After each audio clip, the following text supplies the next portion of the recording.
And this session is about updates, reports, trends, and updates from national, regional, and international IG. And my name is Carlton Samuels. I've been around for a while. We are going to ask Mr. Cassimire, Nigel Cassimire, first to tell us about the Caribbean Internet Governance Forum at 13, year 13. They give us a little synopsis of what we have become from where we started. Nigel, as you know, is in the corporate world, Nigel will be a key man. You put out key man insurance on him. He is a key man at the CTU and Bernadette's right hand. So I'm going to invite Nigel to tell us about CIFG at 13. Nigel?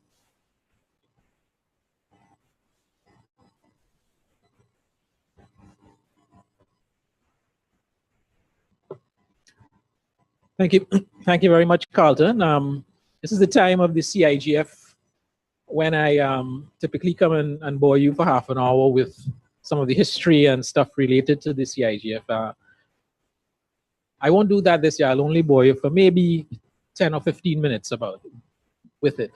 I'm looking for the slide advancer.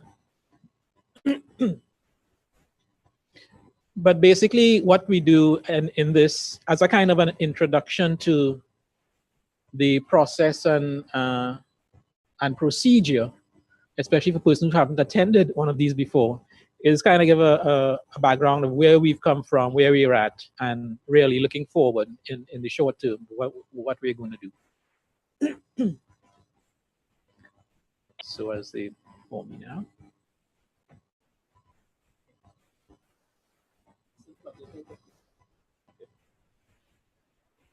Yes, indeed.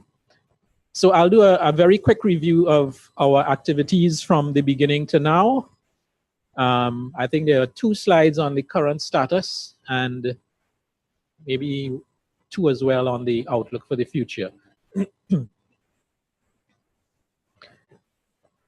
Well, the CTU has been convening this forum from the outset. We've been created in 1989 basically to do telecoms policy work, but as technology has advanced, our remit has been expanded to include information and communications technologies. That was in 2003, and shortly thereafter as well, the membership of the CTU was expanded beyond just member states, because at heart we are an intergovernmental organization. So it is more than just the 20 member states. We've now included private sector and civil society membership, who have added a richness and great value to the policy development work that the CTU undertakes. So when we got involved, we were requested by the CARICOM Secretariat to address internet governance work for the Caribbean at a time when the World Summit on the Information Society was about to have its second and final session. Just in advance of that, we convened in September of 2005 in Georgetown, Guyana, the first Caribbean Internet Governance Forum. And the intention was to, and was then and still is, to harmonize Caribbean views around the various internet governance issues at hand.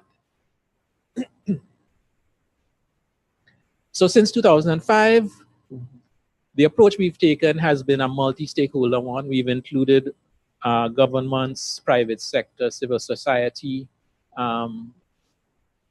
actors in our work. And the intention, because of the breadth of the scope of what internet governance covers, has always been to identify and focus on what we see as the Caribbean priority issues. And from some of the discussions yesterday, we heard back in 2005, one of the priority issues was getting electricity out such that people could have power to access these fancy services like internet access and that sort of thing. And one of our attendees mentioned that it's still, maybe the reliability of the electricity supply is still an issue today. All right, so we've been seeing what are the Caribbean priority issues. We focus on regional policy formulation, harmonizing, and we've sought to develop our capacity through project development and various capacity building initiatives. So those have been our goals, and I think overall still remain our goals. Go.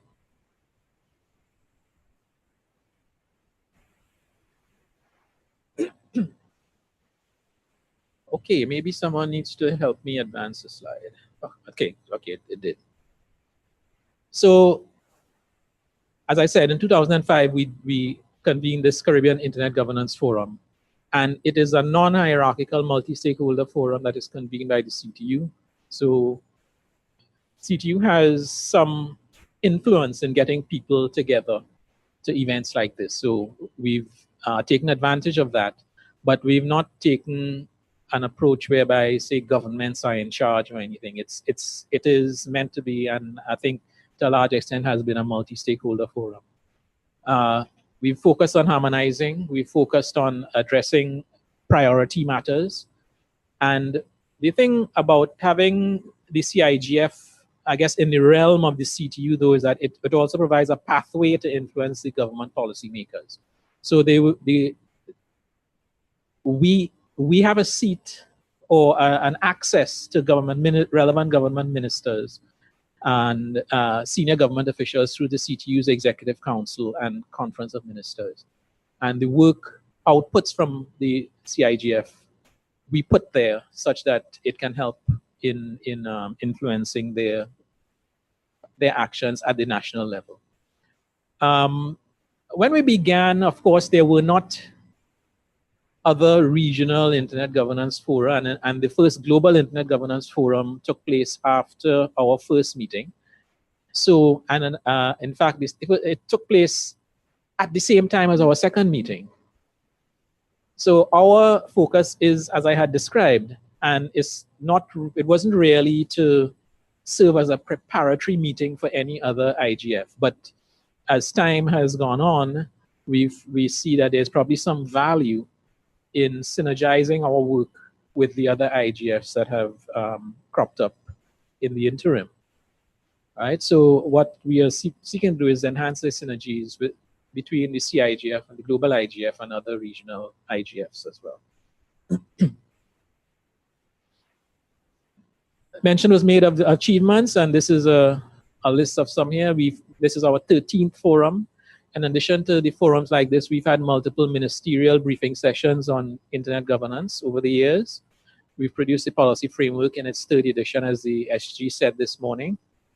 But as well, we've done guideline documents concerning IPv6 transition, development of internet exchange points, and we've also developed, in conjunction with the Organization of American States, a Caribbean cybersecurity framework. So in addition to the general internet governance policy framework, there's also a cybersecurity framework that came out of our focused work in cybersecurity. We've been able to do all of this because we've been able to forge valuable partnerships with other organizations and persons in the space. And we've signed multiple MOUs to further the CIGF agenda. And using those partnerships, we've been able to have various workshops on technical and policy issues with respect to the internet governance with ISOC, ARIN, ICANN. And they've also continued to support our CIGF, as you saw and heard this morning. On multiple occasions, we've contributed to the global IGF proceedings. Our Secretary General has chaired workshops at the IGF at different stagings of the IGF. And we continue to liaise with the global IGF right now through this this group of coordinators of national and regional IG initiatives. And mention has already been made of the recognition that the CTU and the Secretary General in particular has had of our activities. I've spoken about priority issues, Caribbean priority issues in internet governance, and I've spoken about the policy framework. This one slide shows down the left-hand column what have been identified as the priority issue areas for the Caribbean.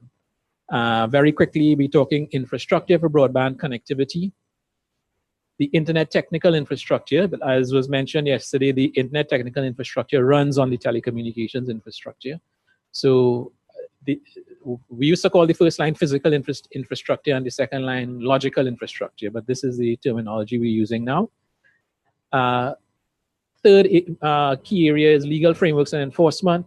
Then there is internet content, public awareness and capacity building, and research. So those are the areas we've identified to date with respect to the major priorities for the Caribbean. And in the policy framework document, each of them has certain policy recommendations associated with it. I should mention that in the policy framework document as well, there is articulation of our vision for Caribbean Information Society, and also a mission for Caribbean internet governance. All right, so it's there, it's stated, and following those are the identified strategic priority areas. So I recommend for those not familiar that they take a look at the policy framework. It's on our CTU website. It's on the web page of this event. We welcome your comments on it. Since 2014, actually, it was in Bahamas. We presented at the CIGF there what we saw as a new approach for Caribbean internet governance. Notwithstanding the achievements, room for improvement was noted to be there in terms of getting action flowing at the national level.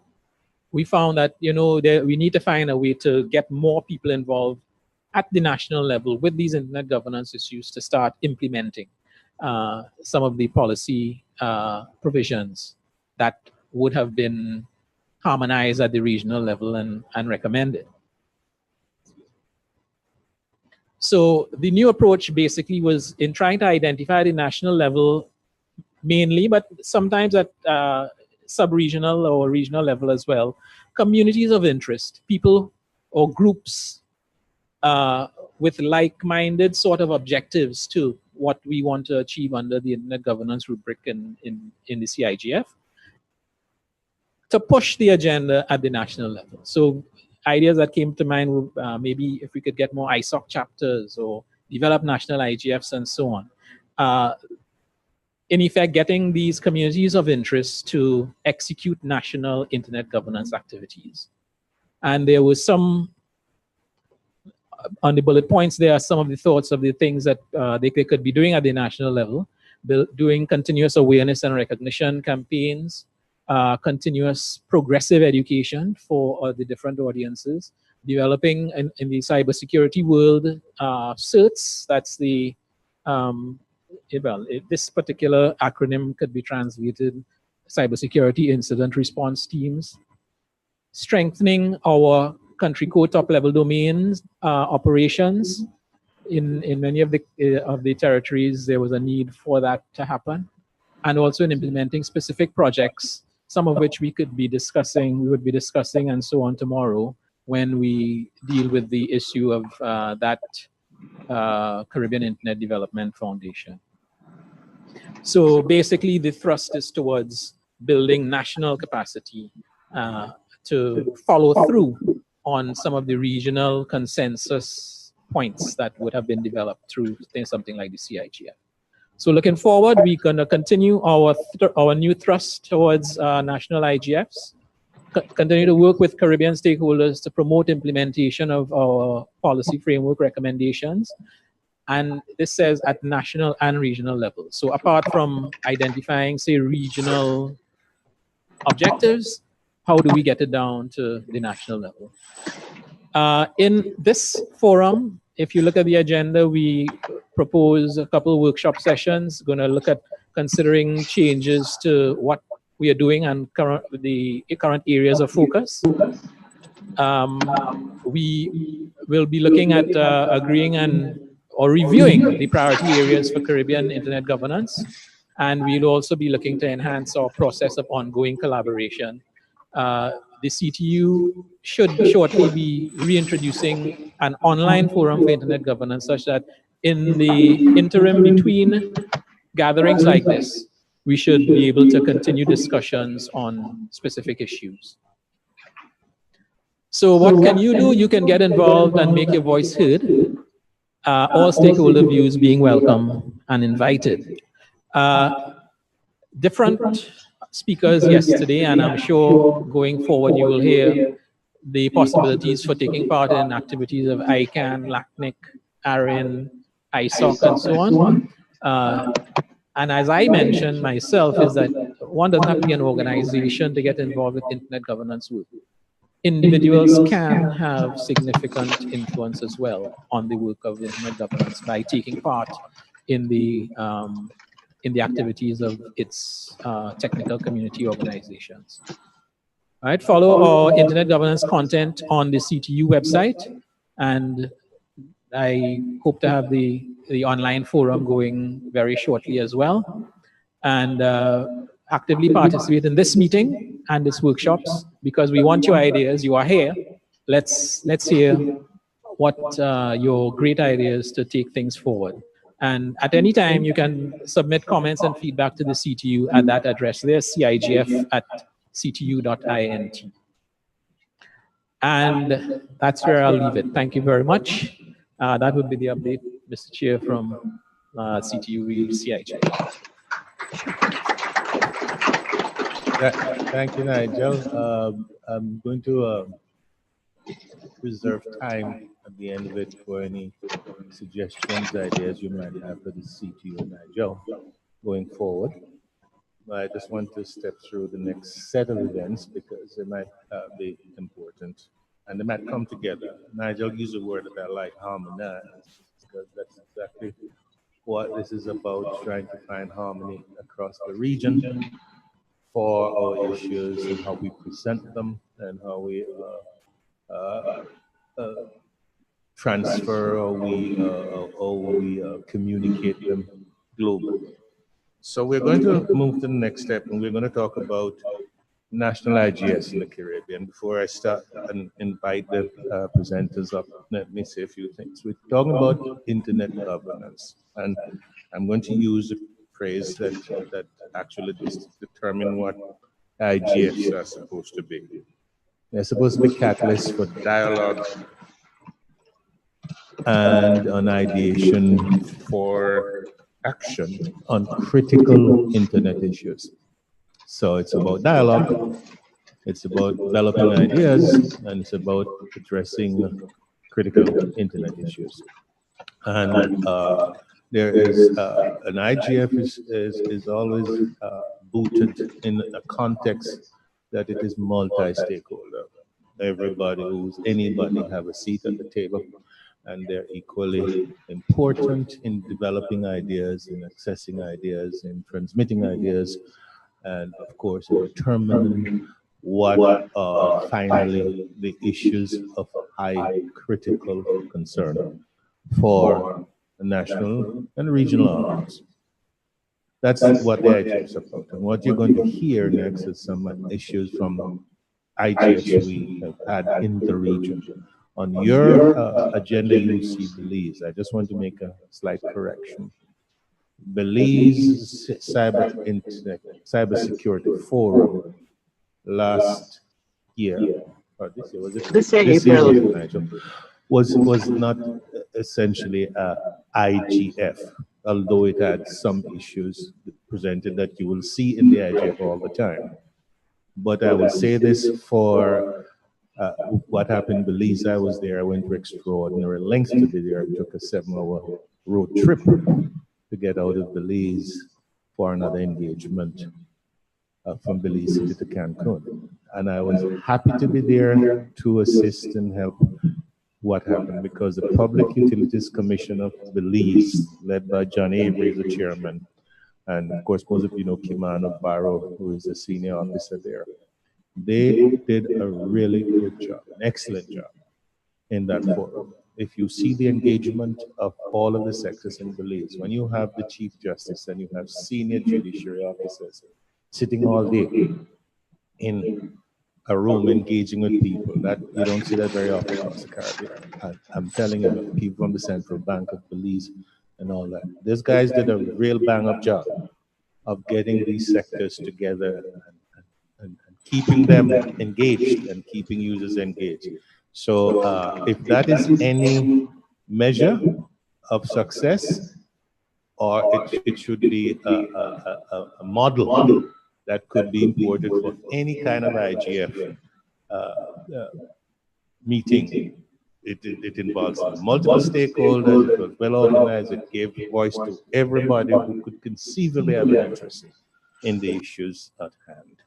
So that's for Belize. The other ones you will know happened because I was telling about Jacqueline has a different, or she adds something else to the meaning of the IGF. And she says, well, there's one little issue. When national IGF to be truly recognized, you must integrate yourself with the UN IGF by sending a report to it. And maybe St. Vincent and the Grenadines didn't send a report, but in my mind, they had told us really bad. They had a multi-stakeholder grouping connected together and sitting down, ideating and conversing, and they had critical issues. They identified critical issues that they wish to carry on. That's it. Let me introduce and bring to the table here the next presenters. Jacqueline Morris, Rudy Daniel from St. Vincent and the Grenadines, and Miss Ashel Ford from Barbados. Jacqueline is going to tell us about the Trinidad and Tobago IGF. Rudy is going to tell us about the St. Vincent and the Grenadines experience. And of course, Ashel will tell us about Barbados. A little bit about them. Jacqueline lives and works in Trinidad and Tobago. In addition to teaching at the University of Trinidad and Tobago, she also works in the fields of gender policy, internet governance, and Caribbean ICT issues. She currently sits as a representative from the UTT on the multi-stakeholder advisory group of Trinidad and Tobago, TT-MAG. You see that thing on their shirts here. An organization that works on internet-related policy issues. She's also recently appointed a director IGov TT, the National ICT Company of Trinidad and Tobago. For the IGF work and for the work in internet governance, you have to listen to the rest of this. She was a founding member of the WSIS Gender Caucus and was appointed a member of the UN Working Group of Experts on Internet Governance. She has been a member of the Internet Governance Caucus for many years. She has a long association with ICANN, and that's just one arm of Internet Governance. As an appointed member of ALAC, that is the At-Large Advisory Committee, that was from 2005 to 2007.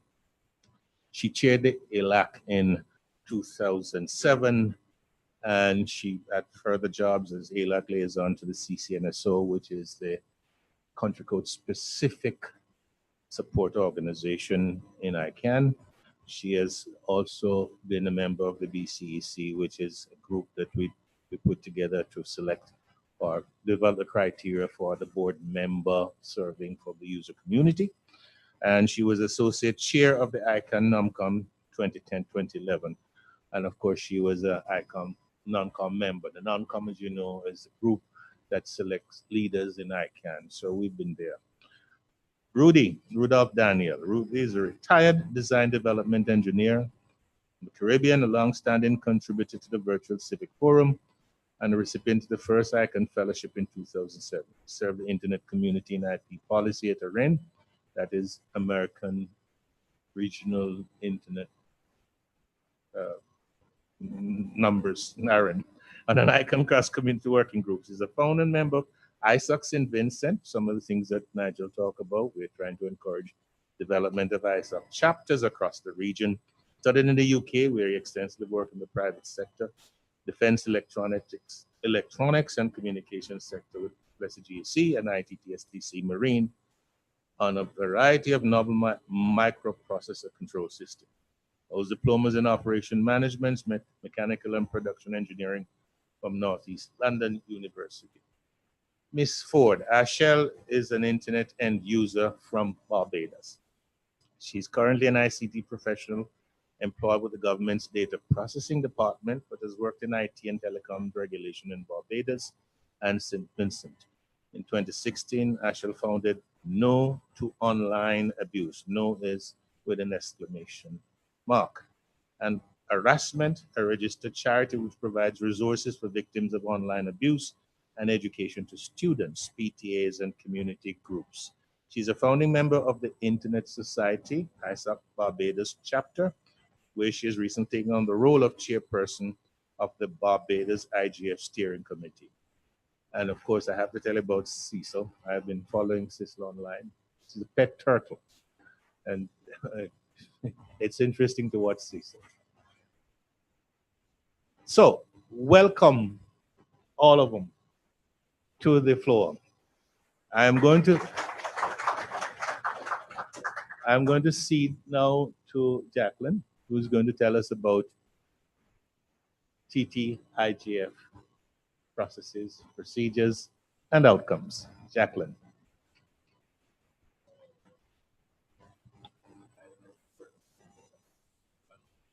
Okay. My little slides. Okay, so basically I'm going to talk about the Trinidad and Tobago IGF, which was held on January 26th, 2017. So I'm going to go through really quickly what we did, why we did it, how we did it, and then get into the meat of it, which is our challenges, outcomes, and aspirations. So the inaugural TTIGF was January 26, 2017. The theme was the role of the internet in the digital economy in the sustainable development of Trinidad and Tobago. Yeah, it was kind of a big mouthful, but we wanted it to be, that was what our stakeholders suggested, so that's where we went. Yes, we had the distinction of being the first national IGF event in the English-speaking Caribbean, not in the Caribbean, because DR had theirs before. And we got a very enthusiastic audience, and we were live streamed, and there were a lot more people online than there were in the room, as often occurs. The convener was the TT MAG, as you heard, the Trinidad and Tobago Multi-Stakeholder Advisory Group, and leaders in the global internet governance community, including Cheng Tai, Lynn St, Amour, Marcus Comer, who was closely involved with us in the working group on internet governance, and Marilyn Cade sent warm congratulations. The TT MAG is a registered not-for-profit organization, and its mission is to be an independent multi-stakeholder entity for the promotion and development of best practice policy standards for the .tt country code, top-level domain, and the local internet ecosystem in the interest of the internet community.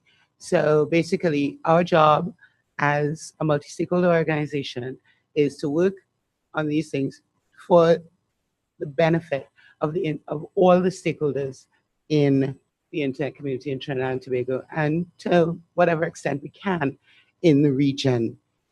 Let me give you a quick little bit about the TT MAG. The TT MAG consists of members from the academic community, right now represented by the University of West Indies and the University of Trinidad and Tobago, the business sector, the technical sector, civil society, which is represented by, well, Dev here is one of the representatives from the Rotary Club of Trinidad and Tobago, and we also have members from the IXP and government. How could I forget government? Yes, we do have representatives from government as well. There are approximately 2 seats for each one of those stakeholder groups. Right now, we don't have that many members, but the idea is as we get more members in each of the stakeholder groups, they decide who their representative will be on the board of the TT MAG, and that will determine how we go ahead and what we do. So the idea is that it's truly multi-stakeholder, and it comes from the stakeholders up. I just happen to be one of the people who was there from the beginning. eyes of TT.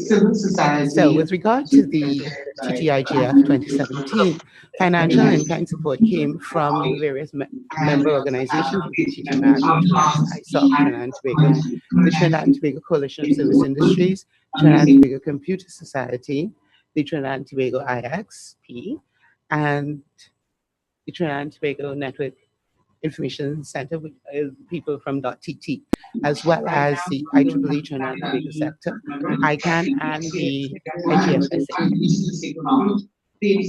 Our main session was a panel that focused on the role of the internet and digital economy and sustainable development of Trinidad and Tobago. Members included Professor Patrick Hossain, who is a director on behalf of the .TT of the TTNIC on the TT MAG, Dr. Kim Malaleo. I think everyone knows her name. She's a very prominent person in electrical and computer engineering and ICT in the Caribbean. Curly Prescott, who is the chairman of the Trinidad and Tobago Internet Exchange Company, and Kirk Sukram, executive officer from the Telecommunications Authority of Trinidad and Tobago, that's the regulator, the telecoms regulator. The main theme was broken down to the following sub-themes: the integration of ICT in the economy, role of government in embracing and promoting technology, net neutrality, e-payments and e-commerce, and the role of citizens and users in shaping the future of ICT and the internet in Trinidad and Tobago. These were the themes that were brought to us from online consultation, discussions on various group mailing lists, and so forth. The open forum brought up some more ideas, such as the challenges and opportunities that electronic payments present to Trinidad and Tobago's digital economy, network neutrality as it pertains to the local telecommunications landscape, creating a supportive culture for the next generation of digital entrepreneurs, open data as a driver of digital innovation, and management of generated electronic waste and sustainable development. These are some of the themes that we've been working on in the intersessional area. So we have discussion groups hosted by members of the TT MAG, most actively the one hosted by the Trinidad and Tobago Computer Society. And we also have discussion on the Trinidad and Tobago IGF website, where people are coming in and making comments and having discussions based on the themes that came up. And we're working to expand on that and update what has happened in the environment since January in our intersessional event in October 2017. And we're also working with our stakeholders, well, listening to the stakeholders, to come up with the themes for the 2018 TTIGF, which will be held in January 2018. Why did we decide to do a TTIGF in 2017? Well, as you heard from some of the things, a lot of us have been involved in IGF from the beginning. I was one of the people who helped come up with the idea of having an IGF. And then there are members such as Tracy Hackshaw, who has chaired and proposed multiple workshops in IGFs. He's been, I think, to almost all of them, and several other members.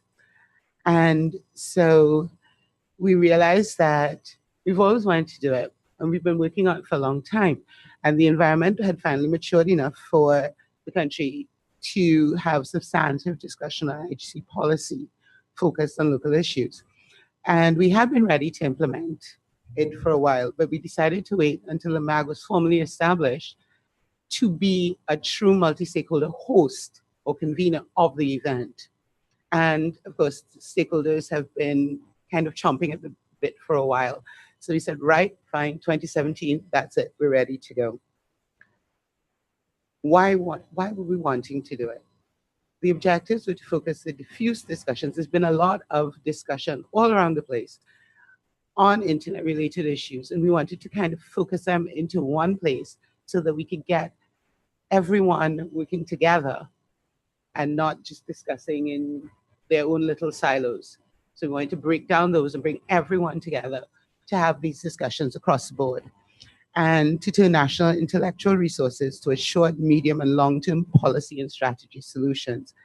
One of the issues that we have, Trinidad and Tobago, oil and gas. unfortunately, that really don't bring in the money anymore. So one of the things that the government and the nation has had to do is start looking at seriously. We've been talking about diversifying the economy for my entire life, but now it's absolutely necessary. And ICT is definitely one of the ways to do that. So now that people are ready to do it, we're bringing in all the resources together to focus on that sort of discussion.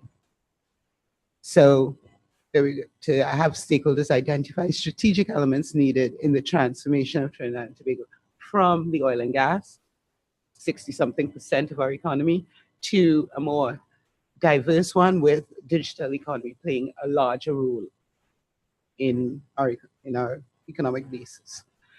Challenges that we had, well, the nature of the IGF is such that it's independent, it's multi-stakeholder.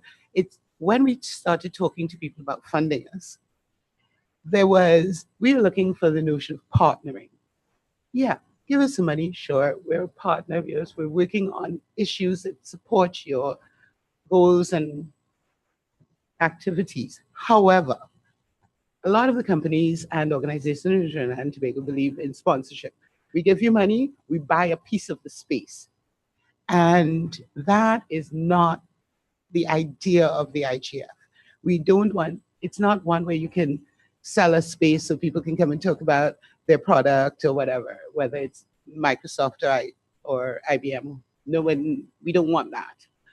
So we had to talk to quite a few people and try and change their mindset from we're a sponsor, let's have our banners everywhere and we get to talk and advertise our product, to you're a partner in this and we are working towards something that's good for the nation and the region. It's not just about your company. We did have a few issues with logistics because the IGF is a free thing. And it being the first one, we weren't really sure how many people would turn up face-to-face and so on. We were well oversubscribed. We were sold out in like the first day.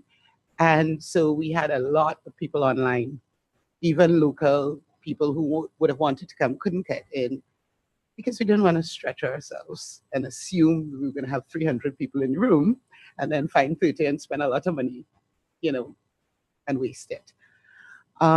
There was an issue that the IGF is perceived as a talk shop, and some people aren't sure, why are we coming to talk about things? Hopefully, we think that during the event, they got the value of why we need to get together and discuss things with all the stakeholders and not just say, okay, let's go off and do this action, because we're very big on individual action. We're not very big. That's what people are accustomed to. The idea of getting together, policy is something that's seen for the government to do. And that's not where we are. So we have found, I think, with regard to the IGF, we've gotten people a lot more interested and a lot more understanding of the value of the other stakeholders in the environment coming together and working with the government, because it's not just the government's country, it's not the government's digital economy, it's not the government's internet, it's ours. So that's one of the things that we had to work on to help people understand this is why we're getting together, this is why we're having the IGF. It's not just here to talk and then we leave and nothing happens. And that's why the intersessional activities are so important, to keep the conversations going, for people to go out and do certain things and come back and say, right, now the environment has changed somewhat. Oops. Right, so outcomes. The first CTIGF fulfilled its intention, and this is where Carlton stole the text from me, of being a catalyst for further dialogue, ideation, and action on critical internet governance issues. We achieved higher level discussion and longer term focus in national discussions on ICT and other issues. There was an increased interest in internet governance from many stakeholders, especially women's groups, girls in technology, and students, who had not previously thought that they had a role available to them in national policy development. There was an increased national focus on the integration of ICTs into everyday life and the issues arising from such.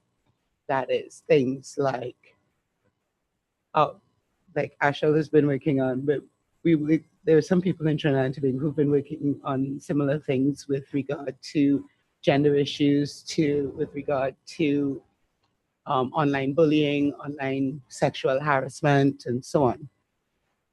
So there are a lot of groups that are now thinking, yeah, these are things that we can work on with regard to policy, and we can work on them together with other people who are not necessarily focused on the same thing that we are. But when you come down to the details, the policy that comes from it will affect us all. Okay? And increased visibility of internet governance in the national environment. There's been a lot more talk, a lot more focused interest and activity, not just in our group, but in all sorts of groups. And a lot of them are coming towards the IGF as a place to meet and network with others, and then maybe go off and do their own thing, but they're still feeding back into one focused area. So where we plan to go? Well, our aspirations are to support the development and implementation of the multi-stakeholder model in the Caribbean. Definitely. Anybody want to form a MAG? We have a little booklet called Miss. I'll email it to you. We'll come talk to you, whatever, and tell you how our experience and how it works. To support the development and implementation of NRIs in the Caribbean region, and to support the use of ICTs to transform the economy of Trinidad and Tobago in the post-oil and gas environment. You'll notice that we're looking to spread the gospel of multi-stakeholder and IGF first. And while we're doing that, nationally, we're gonna help the country. And that is about it. Just letting you know, advertisement for TTIGF 2018. Tentative date is January 26, 2018.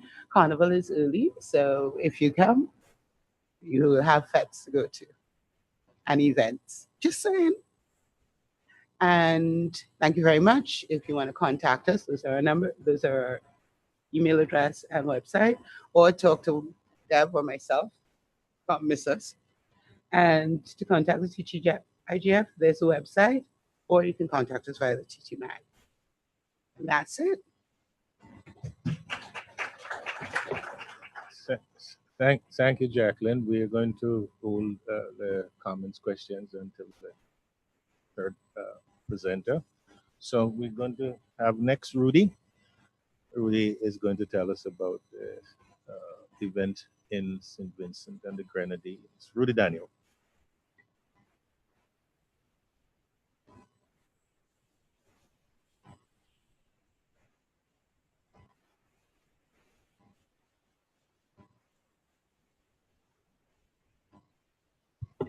Okay, is that better? Great. It's going to be slightly different since we have a new ISOC in St. Vincent. I'm going to give you some idea of the lead up and how we actually got to the point where we now have a new ISOC, and so we'll see where we go from here.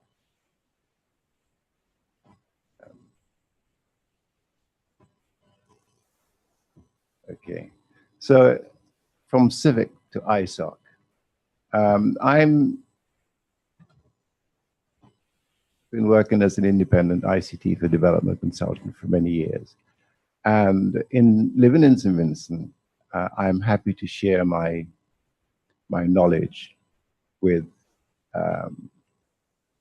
both the government of St. Vincent and other stakeholders. So on that basis, I have been updating the government over the years. I really would like to compliment the region for having the Civic virtual group, which has been going for perhaps the longest. It's the only virtual ICT stakeholders group that actually has been going for Carlton, how long has it been going? 13, 14 years? More than that. There you go. It's amazing. Now, I've lived and worked in the UK for many, many years, and I came to St. Vincent and decided to stay. Doing various things, but I then joined CIVIC as a multi-stakeholder group concerned about internet governance and issues surrounding the internet at large. And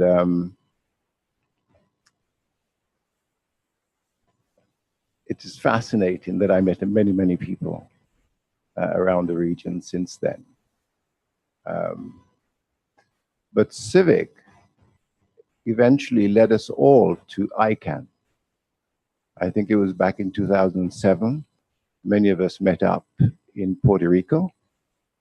And I think that was the start of, I also met Carlton there. I met Dev there. I met, I think it was just about everybody. Yes, yes. I think Mr. Daniels was there too. So we had Daniel and Daniels. Jackie was there. It really was a party. I really don't remember, you know, at the time I turned up there and I actually had an exam to do while I was there. So, you know, I was down on the floor, and then in the evening I was up in my room with a couple of guys trying to figure out if the computer's working, how we can get this exam done online, and it was great. But that was certainly my introduction to ICANN. And just before that, the introduction that a lot of us had to internet governance came from Diplo Foundation in Malta, which I think I should mention.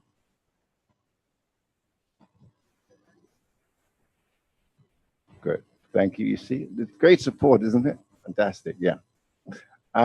So, you know, yes, it's great. So, St. Vincent and the Grenadines, we have a population of 109,000. We have 150 square miles. Yes, we speak English.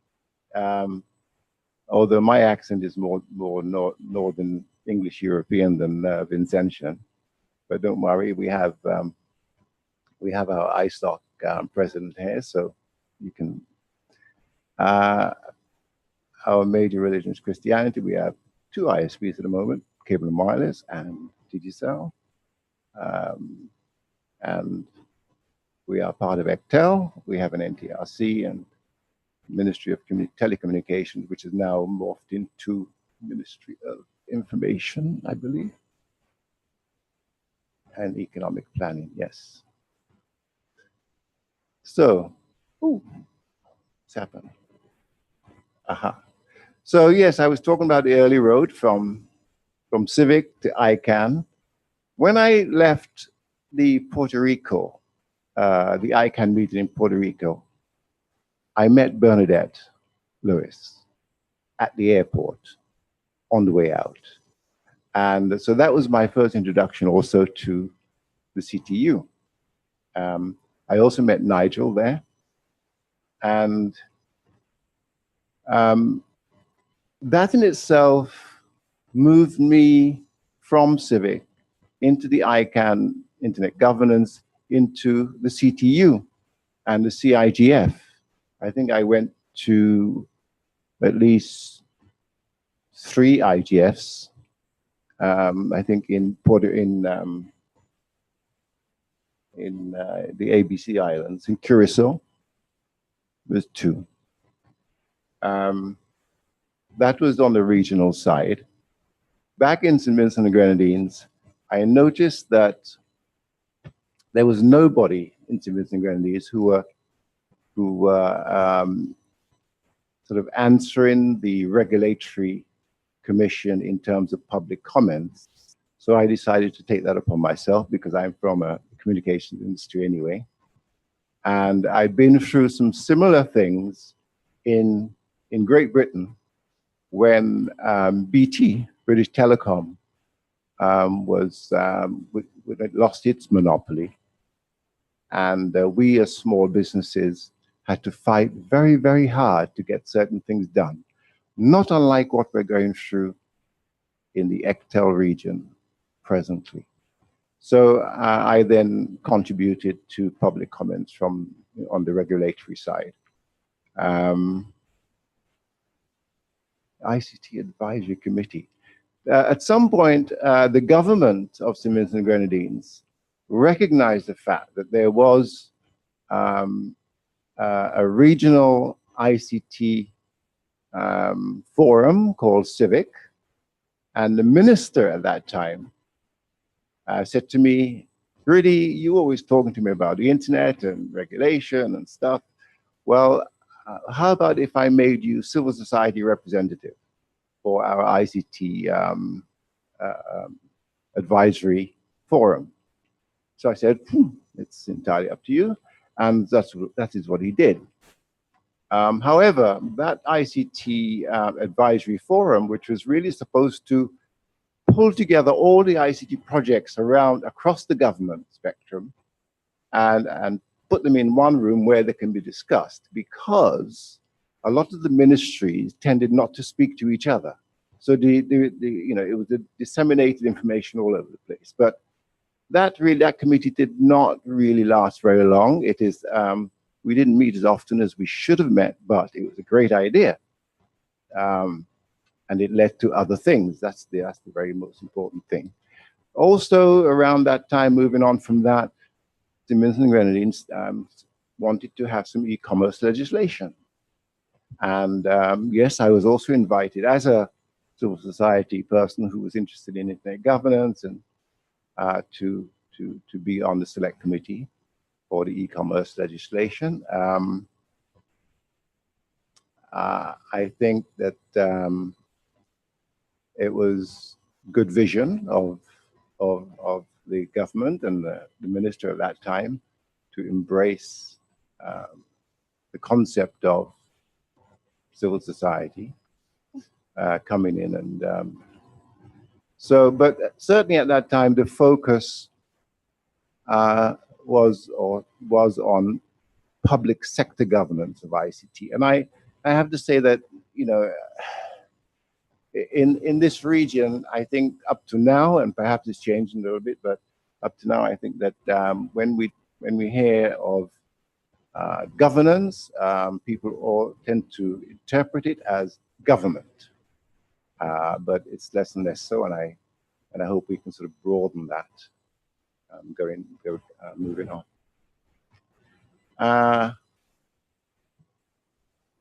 Certain things happened around St. Vincent around that time too, in terms of the public sector and how they were looking at ICT. There was the HIPCAR project provided some guidelines for harmonized policies and legislation, largely led by the CTU and the ITU. Which is really supporting the Caribbean countries to improve their competitiveness by harmonizing approaches to ICT development. So that really began to pull together the concept of the multi-stakeholders, so governments, regulators, service providers, civil society. That was the talk, and that was great to see that, because that means that we were moving in the right direction.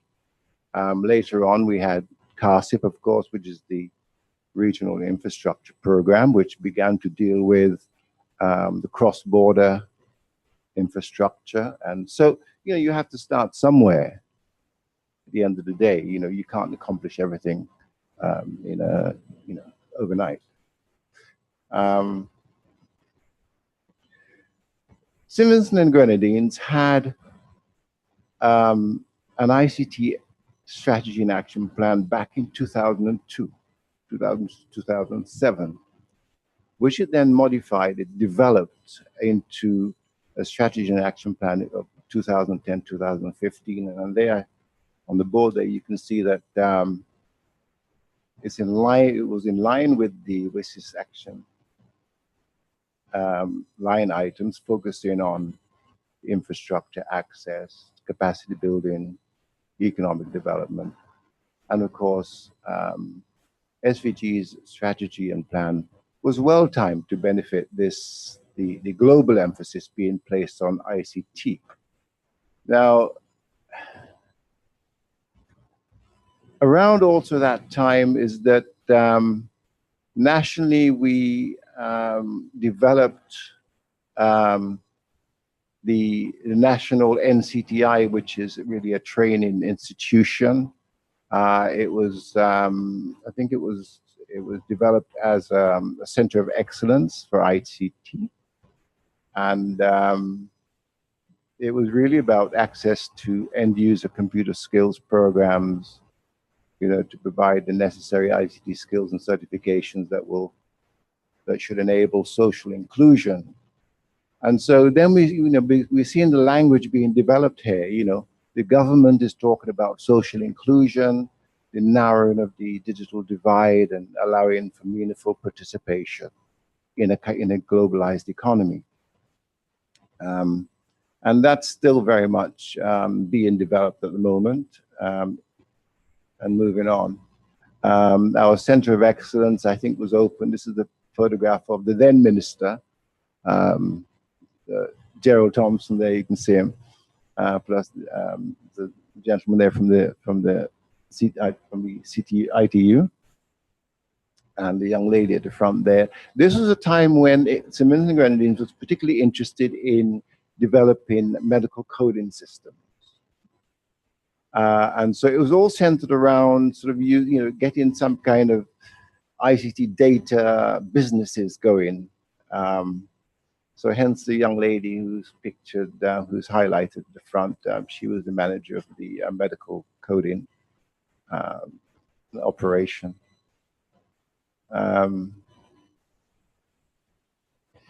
Yeah, I've taken this quotation from our strategy and action plan, just to indicate to you that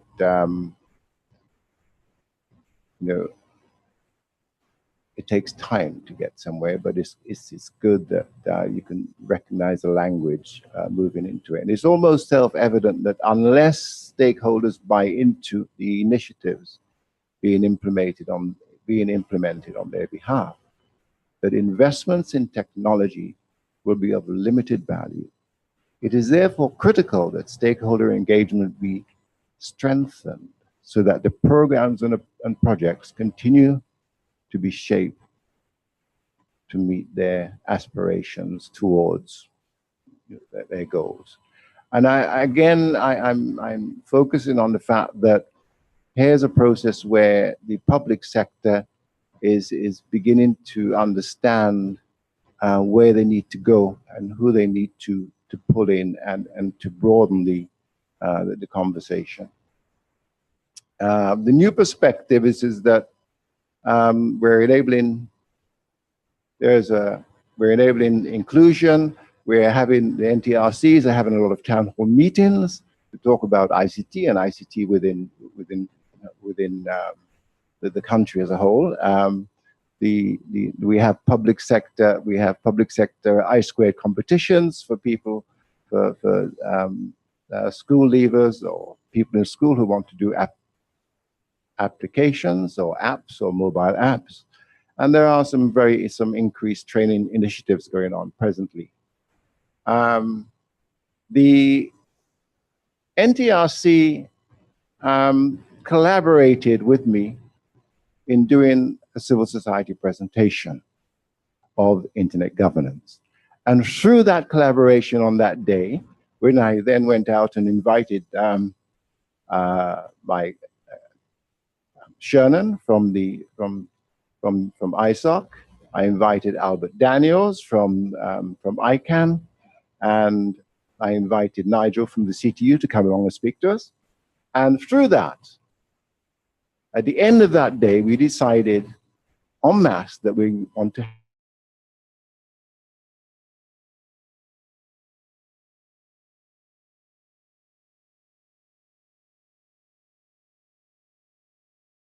our president is sitting right here in the audience. And so that's fantastic. I mean, it's taken a long time, and I'm so glad that Roxanne John is our president today.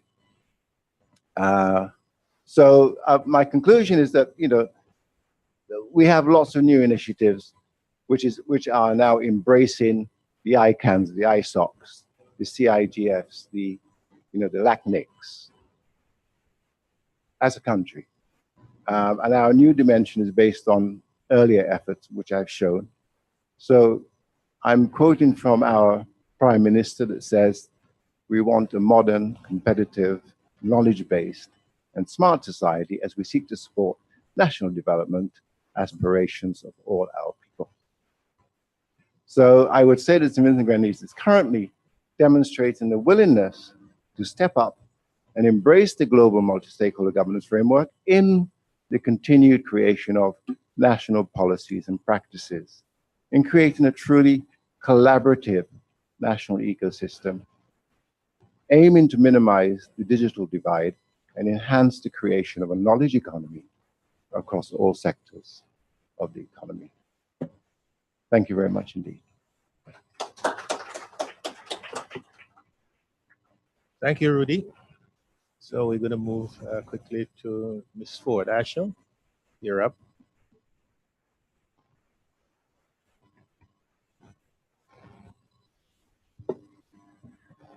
Hi, good morning, everybody. Can I have the present? Okay, so let's just get right into it. Barbados IGF was June 21st to 23rd this year. The 21st was just an evening cocktail session opening ceremony. At this ceremony, we honored two people, Miss Bernadette Lewis of the CTU, who you would have heard about already, and Mr. Alan Emptage, who is a Barbadian who invented the first search engine, Archie. The techies in the room would know about that. The idea of having the opening ceremony was to invite persons who wouldn't sit through 2 days of meetings, but still engage them in this internet governance discussion, get them involved and excited and interested in what it is that we were doing here in Barbados for the first time. And because there were cabinet members there, we actually did get very good press coverage from the event, which was good. The forum itself was 2 days, and we have over 60 participants each day. We had a hard limit of 80 persons in the room, like it was a squeeze to get 80 persons in the room. So we had to cut off the registration, and but fortunately we were able to fit everybody who wanted to come. And then we also had an online audience. We used live stream, so it was difficult to actually gauge the number of individual online participants, but the statistic says that we have more than 3,000 unique views. Down below here on the bottom of the slide, we have some of the topics that we discussed. We did have capacity building, much like we did here yesterday with the internet governance ecosystem. Thank you, Bevel. We talked about increasing participation of Barbadians in global IG issues. We talked about the internet legislation, cybersecurity and cybercrime, the digital economy, and we had 2 sessions on internet activism. So, challenges. Shockingly, we had some difficulties. The first one was funding, of course. So we eventually did have funding that was forthcoming from the government of Barbados, which did have a delegation, official delegation to the IGF. We were able to receive some funding from the private sector. A lot of tech companies did eventually come on board. And of course, we had the support of ISOC and the IGF Support Association. Because there are existing public-private partnerships with government having contracts with several local companies, we were able to leverage those partnerships to get those people involved both financially and in the actual discussions, which was great. But it was challenging. We experienced the same challenge as Jacqueline mentioned. You have to offer your sponsors value for their investment, and that's hard when you're trying to remain non-commercial. So you don't want to spend 2 days having your sponsors sell your audience stuff, because then that's not non-commercial. And I'd like to point out that that's one of the criteria to be recognized by the IGF Support Association. It has to be non-commercial. I felt that it was an interesting contrast. I participated in IGF remotely, and I don't remember what country the lady was from, but she talked about the government offering them a space to have their IGF, and they're going, no, no, no, we don't want people to think that this is a government thing, so we'll get our own space. And I was like, why does that happen in Barbados? We had to pay for our space. It was heavily discounted, I will admit, because UE was one of the partners. But getting a space that was suitable, had the necessary technology, and was within our meager budget was difficult. The other challenge was the agenda. Like I said, you want to keep the agenda non-commercial as well, but also we want to cover a wide range of issues. And 2 days, it was hard to cover everything. Off the top of my head, we didn't cover OTT, over-the-top services. We didn't cover net neutrality, and I'm sure there are others. Even though we had a wide range of topics, we tried to keep the topics each session to about an hour, and it seemed that there was never enough time in sessions. There was always, you had to close the mic. There were other people who wanted to ask questions. We missed a question from the remote participants. So it was difficult in terms of time because venue-wise, we weren't able to run concurrent sessions.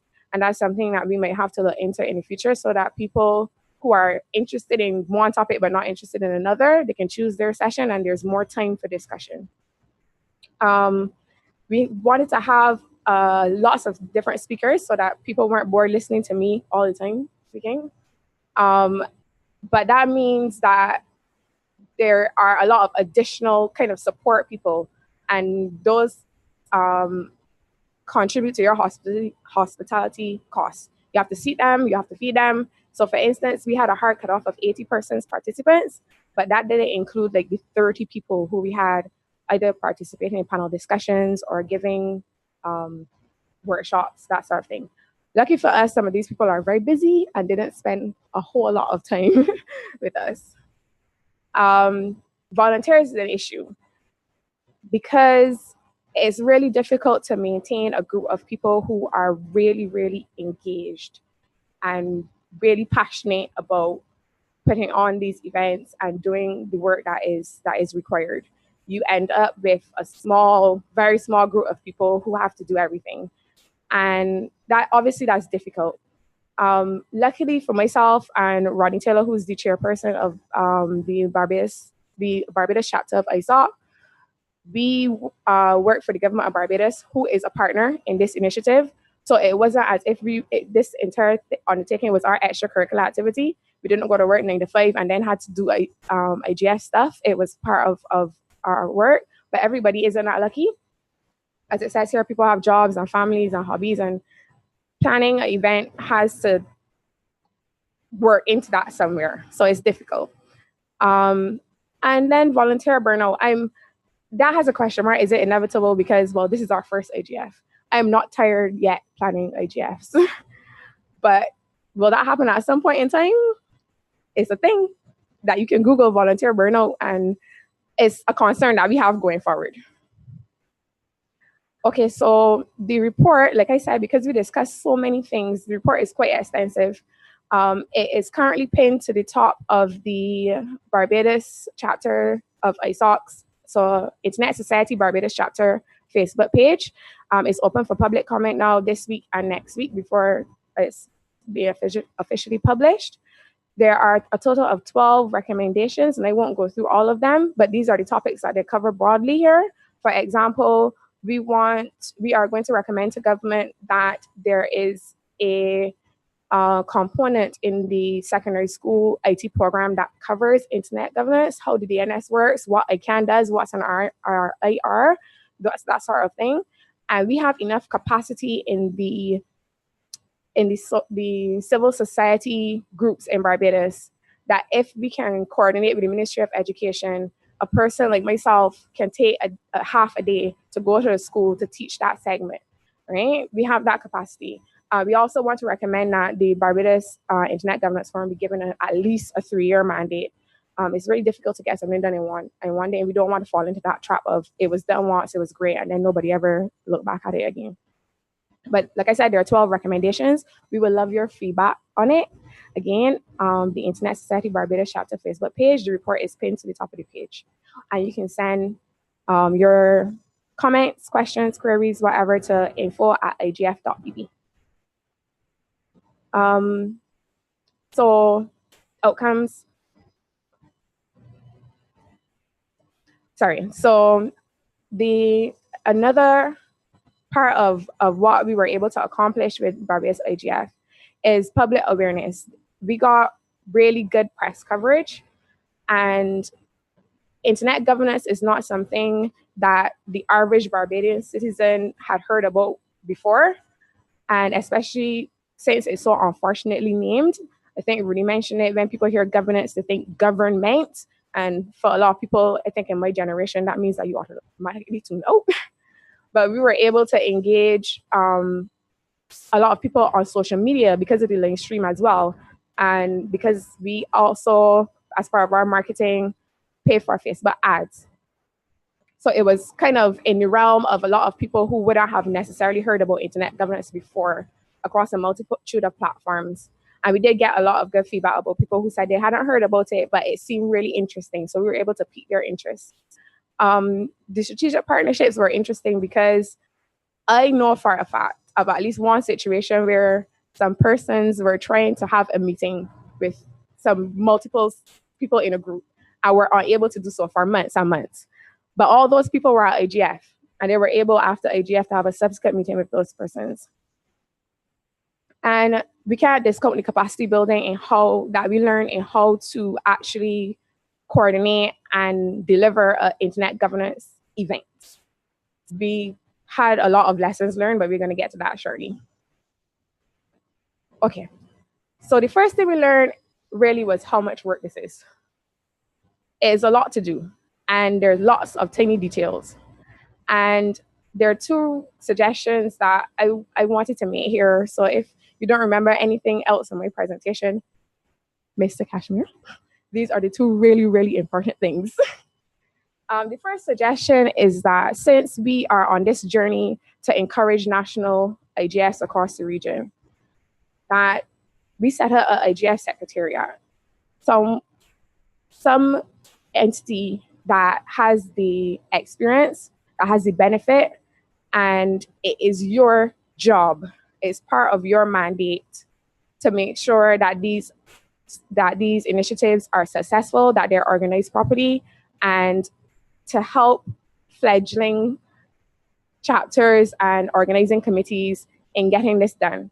We share our lessons learned, and there's a focal point for that. We think that that would be incredibly helpful, especially if we can coordinate it so that there's a calendar of IGFs across the region and everybody knows when they're going to be, and you can plan for them. Obviously, the topics will change based on the particular culture in a country, but we are not that different to each other in the Caribbean, and especially for the organization of the meeting, those things generally are not going to change too much. The next suggestion has to do with live streaming. This is really critical because of the large online participation that we had. A person may not be able to spend 2 days in your meeting, but you might have a 1 hour, 2 hour session that's really important to them. And they can sit at their desk at work and take part in that session. The live streaming is really critical, but it's also pretty challenging. I mean, we experienced that here yesterday where we had the issue with the internet. And I will be the first to admit that I underestimated what it would take to get a proper live stream done for Barbados IGF. We spent an entire day, what was supposed to be like a 1 hour site visit at our venue, trying to make sure that the live streaming was working, especially because we had a session that was a Zoom meeting across the Caribbean. We had a virtual town hall meeting with ISOC that Sherman chaired, and trying to get video from the room and audio from the room, plus the live stream, plus you have to decide, is that live stream going to be, how are we going to pipe it into the room and how are we going to do it online? And honestly, if not for all the technical help that we had from UE, from ISOC, and from people who had done this before, it would have been a disaster. And I think that because it's going to be so critical to all the national IGFs to use the expertise that we already have in the region, to have some kind of live stream kit that just travels around the region to the different meetings. Yes, obviously. Bevel was saying that we also have to improve the internet, because a big part of the live streaming issue is when you have poor quality internet. But I can see how having the expertise in technical setup of the audio and the video would be incredibly useful. The other lesson learned was that we are not in this thing alone. We had a lot of support. And you can see here funding came from the IGF SA and the Internet Society. Our support from ISOC was amazing. They pushed through our request for a small grant, a Beyond the Net small grant specifically for IGF. We just had to fill out the form and it was done. We had expertise in terms of speakers from ARIN, from LACNIC, from ICANN, from ISOC, the Barbados chapter of the Information Systems Security Association. All these experts were willing to come sit on panels, sit in the audience, ask questions, share their experience. And we had technical support from ISOC, again, for the live stream. Jolly McPhee is amazing. Without him, there's no way that we could have gotten that live stream done. And the technical staff at UE also really, really helped us out. Carrying on with the lessons learned, it was obvious how much the Barbadian public wants discourse on internet governance. When they are made to understand what internet governance is, they want to talk about it. They also want to be involved in changing the things that need to be changed. The business community in particular is really, really hungry to be involved in the legislative change that is hampering internet business and the internet economy in Barbados. The problem with that is multi-stakeholderism is not in our culture in the Caribbean. Governments do things. I mean, you hear this all across the world. People wait on government to do everything. And while that is partially true, there are things that no matter how much you agitate and how much you are willing to put in your work, you can't do. There are things that government has to do. And there needs to be a mechanism that says, okay, I have input because I am an expert or I'm a stakeholder. How does the government then take into account my experience and my expertise and my opinions and do the part that government needs to do? So like changing legislation, right? Or enacting new legislation. And we need to find out we need to work on what that mechanism looks like. So in conclusion, there was consensus that the first annual Barbados IGF was a success. We learned a lot of things. We had a lot of lessons learned. And we now have 12 recommendations that we need to go forward and work on. I want to ask again that everybody have a look at the report, the final report for Barbados IGF. I am not going to lie, it's extensive, but there's an executive summary and especially conclusions so that we can get the community's feedback on the work that we did. So thank you, everybody. My contact information is here at the bottom. And questions?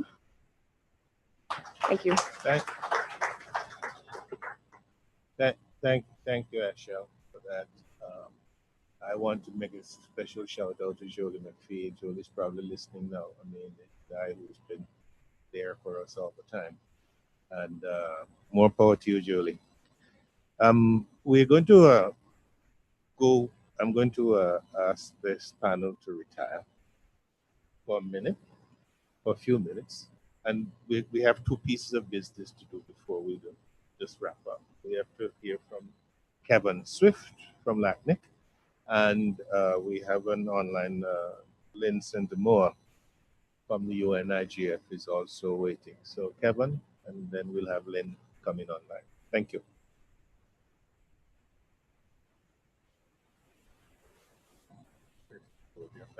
Let me tell you a little bit about Kevon.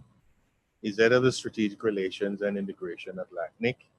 Extensive knowledge of external relations and digital policy in the Caribbean. His background includes an MA in International Trade and Languages, with postgraduate studies in international relationships, another MA in Internet Governance and Diplomacy, professional qualifications in Policy and Telecommunications Business. Kevon joined LACNIC in 2014.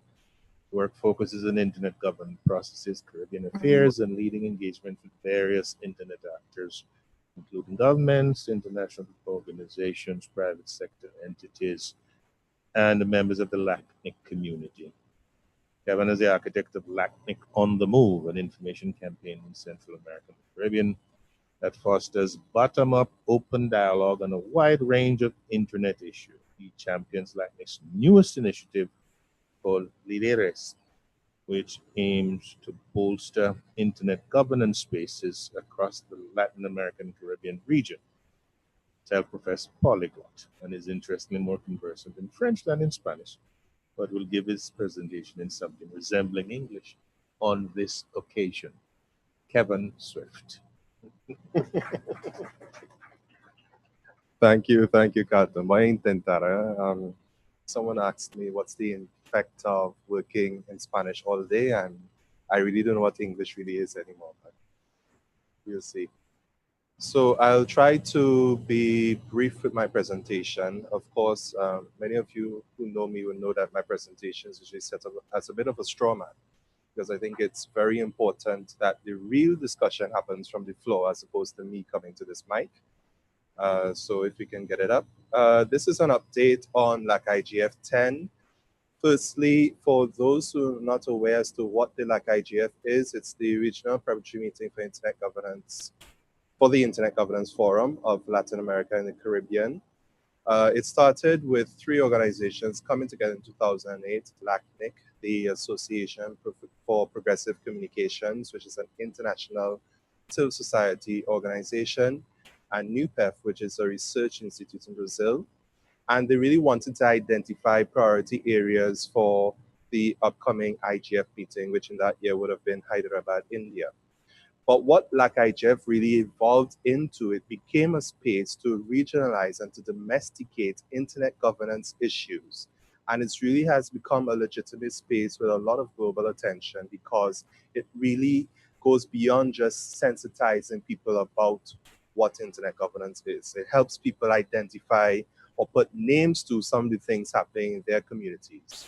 And of course, once a year, they come together and they share this in a 2 to 3 day event. There's a trust fund, which is very important in LAC-IGF, and I highlighted it there because the trust fund is something that LACNIC manages. It pulls together donations from several organizations. We have come a long way. I think Ashel was referring to the challenges Barbados has, Jacqueline as well.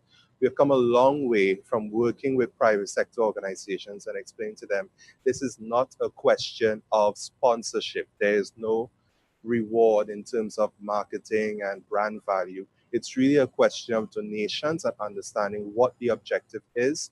And the objective is strengthening governance and strengthening policy objectives and policy outcomes. So it's come a long way. This trust fund, it collects donations from over 10 organizations. It sponsors the venue and the logistics of the event. And it also goes towards another item on that list, the fellowships. The fellowships are very important. In as much as remote participation is available, fellowships are also very important, especially for newcomers, to understand the dynamics of an internet governance space and to also make important contacts and network at these events. Remote participation has been a consideration from the onset, and since 2011, we have started sponsoring 3 to 6 persons from the LAC space to attend the IGF, the global IGF. A bit more about the LAC-IGF. Here is the multi-stakeholder steering committee. You can consider it a MAG, as Jacqueline speaks about. However, you can anticipate the difficulties of trying to institutionalize or legally register a multi-stakeholder committee for a wide grouping of countries like this. We are not a multilateral institution in backing this initiative. It's really a multi-stakeholder activity from the onset. And here we have 4 interest groups, and among these interest groups, it goes up to 3 members. In the first row, the private sector associations, there's 1 member that has, there's currently 2 members. It could be 3. We have ASIET, which is the Inter-American Association for Telecommunication Companies. It's equivalent to CANTO in the Caribbean. You have ALAI, which is the Latin American Association for Internet, which is a public policy mover and thinker. We have the government reps, which are appointed by the ELAC coordination mechanism. Nigel mentioned on the first day that the ELAC is a digital plan for Latin America and the Caribbean, which is led by the UN ICLAC, based in Santiago, Chile, with sub-offices in Trinidad and Tobago. So the ELAC coordination mechanism chooses the government representatives. In this case, we have Chile, Mexico, and Uruguay. We have civil society organizations, the Association for Progressive Communications, the Association for Civil Rights, and of course, digital rights. And we have the technical community, Internet Society, ICANN, and LACTLD. What is important about these groupings, similar to what Jacqueline was mentioning, the steering committee and LACNIC as the secretariat does not get involved in who these members are. We do not predetermine who from civil society or who from a regional private association should be part of the steering committee. Each grouping is responsible for communicating, for outreach, and for selecting their members on a yearly basis. And one of the things that we do have oversight of as the secretariat, upon instruction of the steering committee, we do open calls for hosting the event, open calls for topics for the event. There's a document that is circulated every year where anyone who's interested in this process can propose their topics, and then we tally the topics and the concurrence of similar topics. We have open calls for fellowships. We have open calls or reminders as to when each stakeholder group is hosting selections. So that's one of the things that we try to ensure to make sure that this is a really dynamic body that can get things done. And all of it is, of course, documented in a charter that explains what the LAC-IGF is, what the LAC-IGF Secretariat is responsible for, what the steering committee is responsible for. So when new members come on board, it is an easier learning curve to understand what are the roles that they're expected to play. LAC-IGF over the years. So as I said, the first started in 2008. We are coming down to Panama in 2017. And I wanted to highlight LAC-IGF 4, where we had an experience of collocating the LAC-IGF with the Caribbean IGF in Port of Spain, Trinidad and Tobago. It was a unique experience. It was an interesting experience. I was in and out and not really known at that time. And I think others may have had different feedback or different views on it. But one of the opinions I've heard is that there is a deep desire to come back to the Caribbean. So I won't mention who, what, where, why, but discussions have begun of possibly having LAC-IGF 11 in the Caribbean region. I think that's something very good for us to consider, having a LAC space with, we're having the C in the LAC space stand out and be a bit prominent. This year as well, and I think we're here on LAC-IGF 10, we had a record number of participation. By some counts, I think there were about 15 Caribbean people attending this year's LAC-IGF. I see Jacqueline, who was very present, Carlton, Deirdre, and I know I'm forgetting some other names and faces. Yes, Gary, of course. Melissa Richards from Guyana, Craig from Dominica, Talia. We had a huge Caribbean contingent there. We had our presence there, and I think we had our voices heard. I would like for other folks to probably chime in on that afterwards. So looking at the evolution since LAC-IGF 1 to LAC-IGF 10, we see that really doubled the participation in the physical space. But one of the things I wanted to show you is that remote participation, that key consideration we had from the onset, it was standing at 15,000 people logging in at a particular time and staying on for, I can't remember the duration and what the exact metric is, but they logged on for a significant amount of time and participated during the meeting. Sorry, 1,500. You see, números, idioma is the same thing. We've moved on from 1 day to 3 days of sessions. We have had 85 panelists, 42 of them being women, 12 fellows, a huge representation across the region, 27 countries, 12 organizations. Yes. Yes, I should point this way. Thank you. Right. And the topics for this LAC IGF 10, which was in Panama in the start of August, we covered a lot of issues. If you were to go back to Nigel's explanations of the internet layers, you would see that a lot of them touch on that top layer, the content and applications, information society issues, digital economy, data protection. We have access, which tends to still be something that is recurrent. The easy part is done, access to people in cities, that is well covered across the Latin American and Caribbean region. But of course, we still have challenges when it deals with rural communities, remote communities, and otherwise. We have security, which cuts across all of the layers. And then we had a special session looking at NRIs and the role they play, the Panamanian outlook on internet 5 years ahead, and looking at how we look at governance and ensuring that there's more fruitful participation, not only vertically. What I mean by that is not only along the internet industry, but ensuring that it goes across economies and societies, trade people, agriculture people, etc.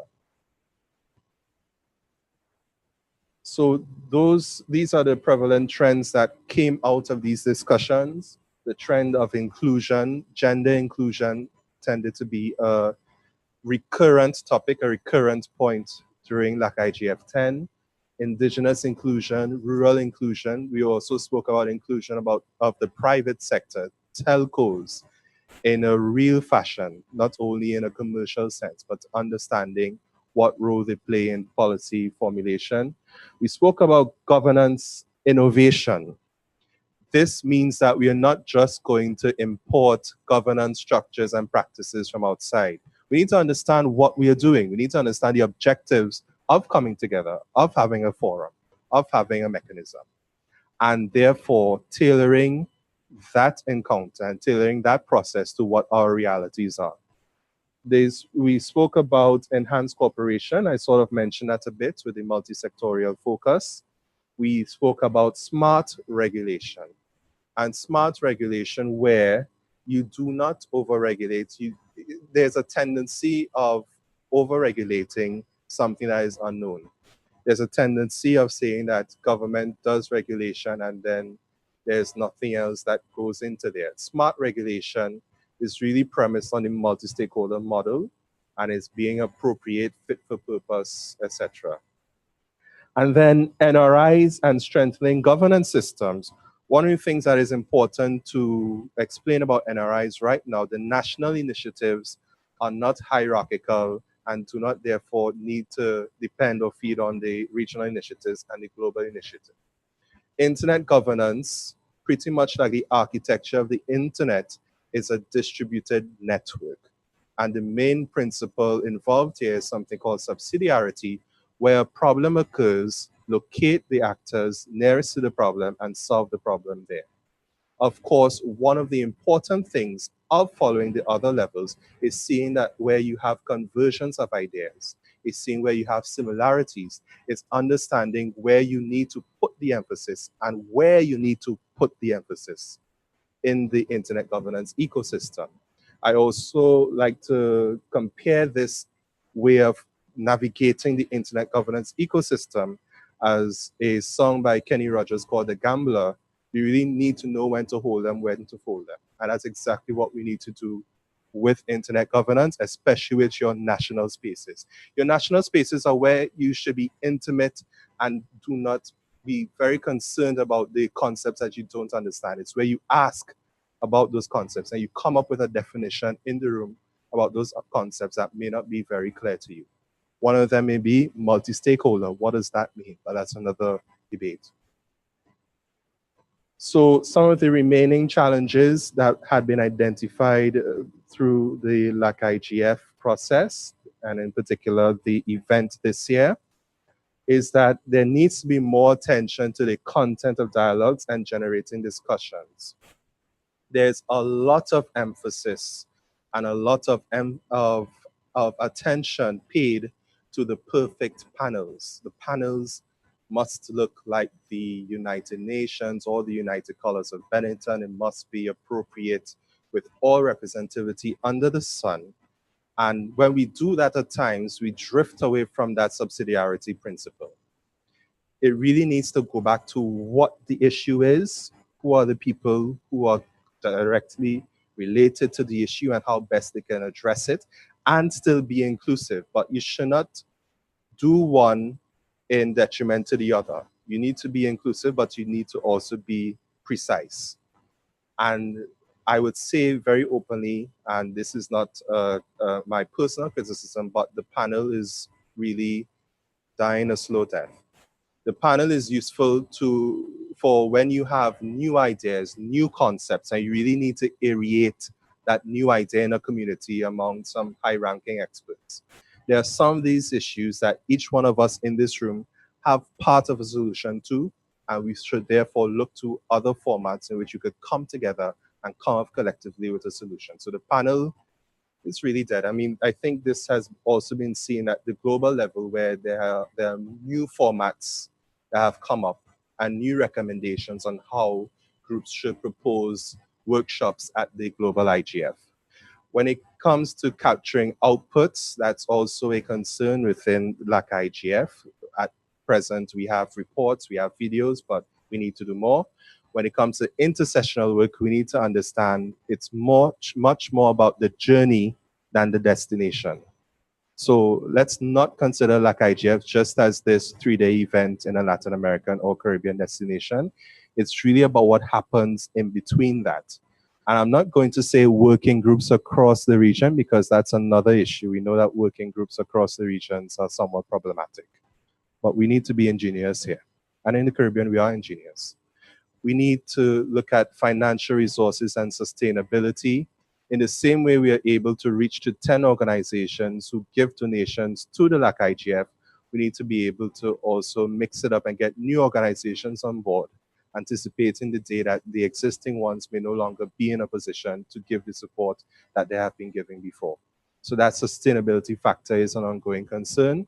And of course, when it comes to selecting fellows and when there's high demand, understanding very well what the criteria is and applying that criteria is one of the concerns that LAC IGF has identified.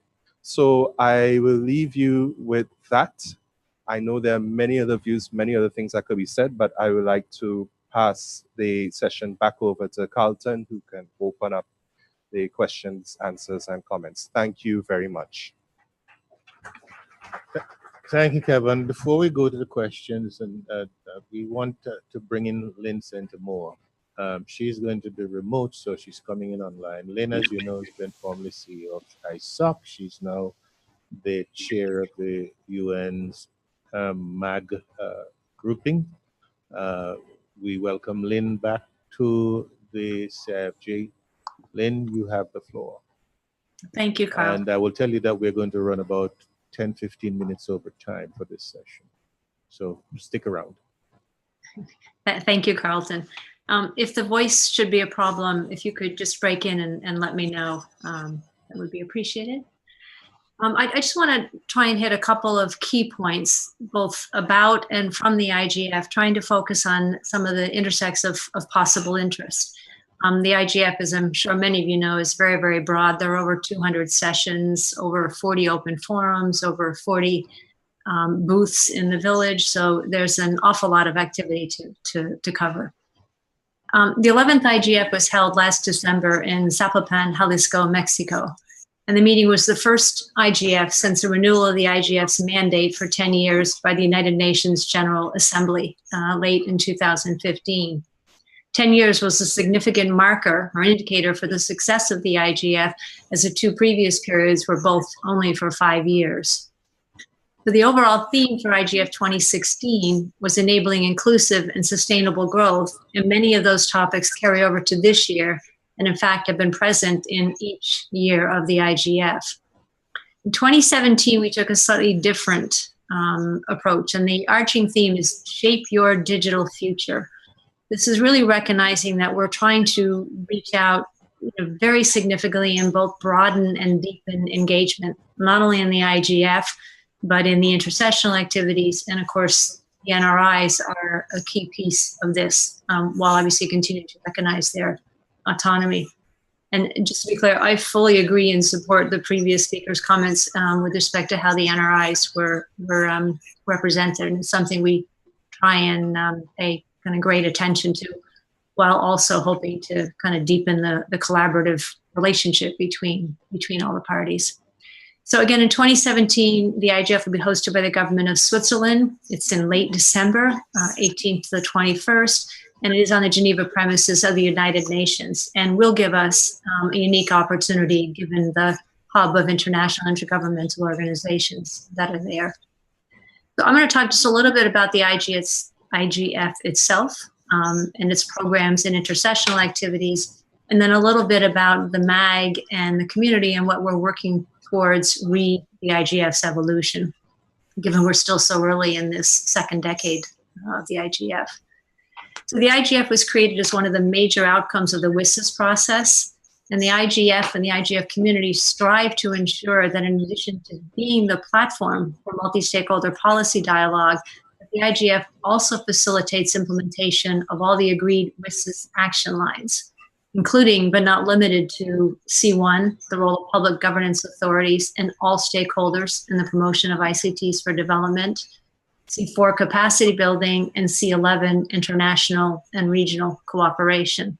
I'm sure I don't need to say anything about the importance of ICTs in all of our lives, and obviously the increasing prevalence and necessity. So many of the IGF intercessional work is directly supportive of those action lines. All the best practice forums, the Connecting, Enabling, and Experience 3, which I'll talk about in a minute or two. And the Caribbean community can use all those intercessional activities as a direct channel to share your perspectives globally and certainly enrich those efforts and hopefully find points of value that you can bring back to your own communities. So the engagement and participation of governments and policymakers increased significantly last year in the IGF itself, as well as with far more open forum sessions held than in any previous IGF.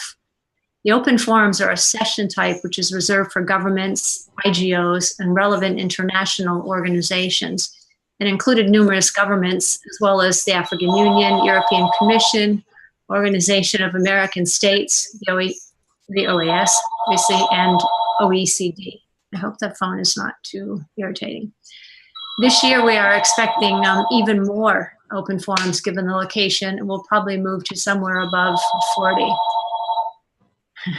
We still need more participation from policymakers in the private sector in particular, and there are a number of efforts that are taking place throughout the MAG and some working groups to try and increase participation from those actors. So IGF and IGF initiatives, the NRIs, emphasize international cooperation and strategic partnerships to help bridge digital divides and provide crucial new opportunities for people to address economic, social, and other developmental areas specific to the use of ICTs and the internet. In addition to the SDGs, the WSIS action lines call, amongst other things, for a multi-stakeholder approach to promoting ICTs for development, as well as to international and regional cooperation. And the IGF and the NRI relationship is a key enabler of so many of those important objectives. So it's important to look into internet governance issues on the local levels. Previous speaker mentioned subsidiarity. This is a key instance, a key factor. It helps to understand what are the specificities and issues at local levels, and it enables everyone to work together to come up with the best solutions for those specific environments. This is why the NRIs are critically important, because through their communities, they bring inputs on what are the relevant issues and then work to develop potential solutions, and then are able to share that with a broader and global audience. One tangible way for the IGF to enhance and increase the participation of developing countries, which is a key goal, is through the national, regional, and youth IGF initiatives. And as you know, they've been emerging spontaneously ever since the IGF was called for in the Tunis agenda. The NRIs are active and immensely useful contributors, locally, of course, but also to the IGF and the intercessional activities. The linkages between the NRIs and the global IGF have increased significantly thanks to many joint work activities, as well as to the organization of a number of sessions held during the last IGF and continuing on to the IGF later this year. There's a lot of collaborative work on developing publications containing guidelines and best practices on how to establish and run a successful NRI.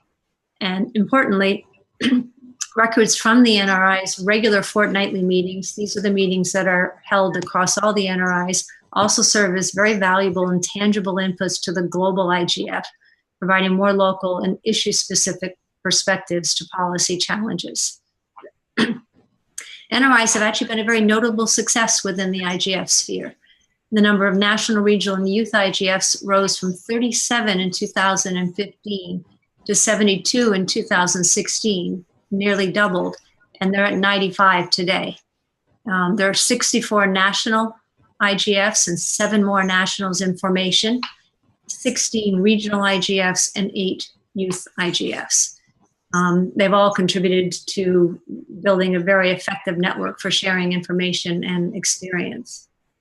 And certainly CICG has recognized this as well in your commitment to enhancing IG expertise and capacity at the local level, specifically, in your own words, to accelerate the development of national multi-stakeholder structures to facilitate in-country implementation of regionally derived harmonized activities. So clearly that's further evidence of the importance of NRIs and their contributions, and is an area the MAG is putting considerable effort into as well this year.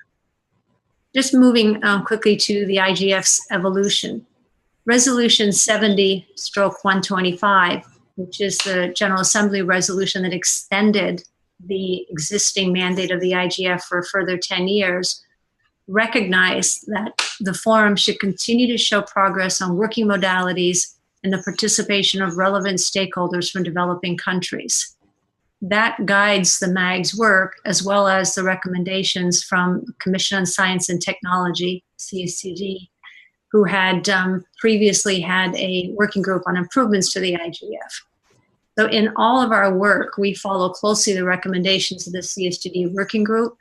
We follow closely all of the taking stock activities that take place across the IGF set of activities, and use that to try and identify further areas for improvement or natural evolution in some instances. Specifically, the CSTD Working Group on Improvements called to increase and improve tangible outcomes of IGF meetings. And I think Jacqueline spoke to that earlier this morning as well. They also asked us to focus on the working modalities of intersessional work of the IGF, including open consultations, the MAG and the Secretariat's functionings, and the funding of the IGF, which frankly continues to be a problem to this day. They also asked that we broaden participation in capacity building and that we work to link the IGF to other internet governance related entities. And there's some level of activity occurring across all of those activities. In fact, we report out a couple of times a year to the CSTD on progress against those recommendations. So we've specifically, we developed and implemented things such as the open forum sessions, which I mentioned just a few minutes ago. And that was to explore activities from particular governments or organizations.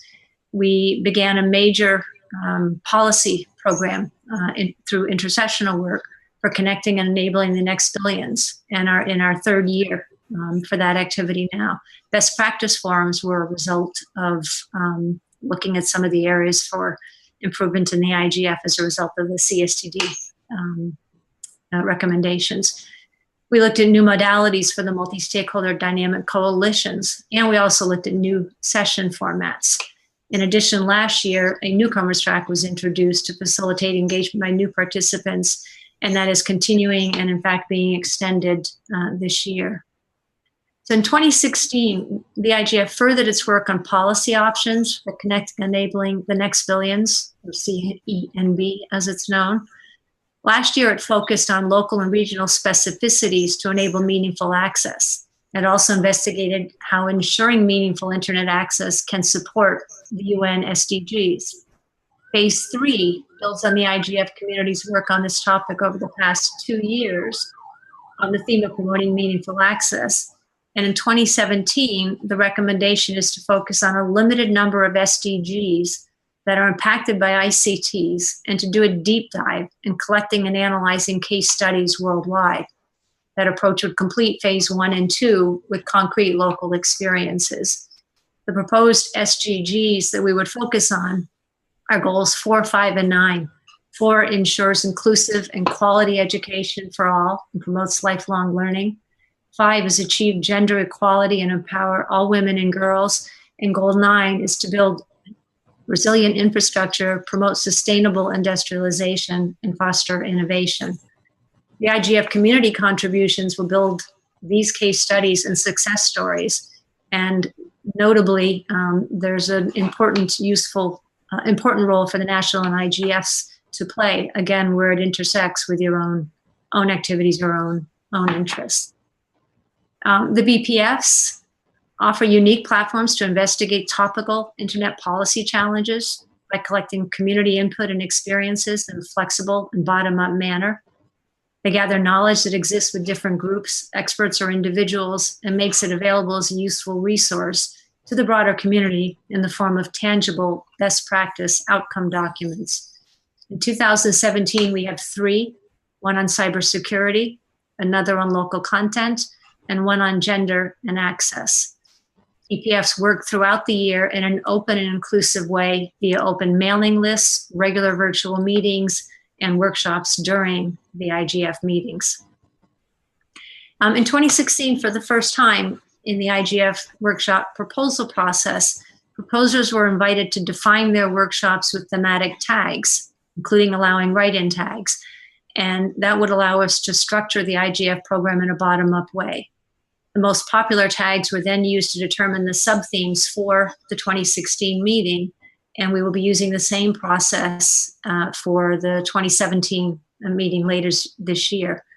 That process last year saw the inclusion of youth issues and sustainable development as new discrete sub-themes, while joining, of course, many of the returning sub-themes such as cybersecurity, gender, internet and ICTs for development, human rights, freedom of expression, internet economy, access and diversity, multi-stakeholderism, etc. There was one new one for 2017. There were quite a few submissions on artificial intelligence, or it was sometimes called algorithmic decision-making. And I have to say that all those themes, both the returning themes, seem to reflect quite well the strategic areas you've identified in your policy framework.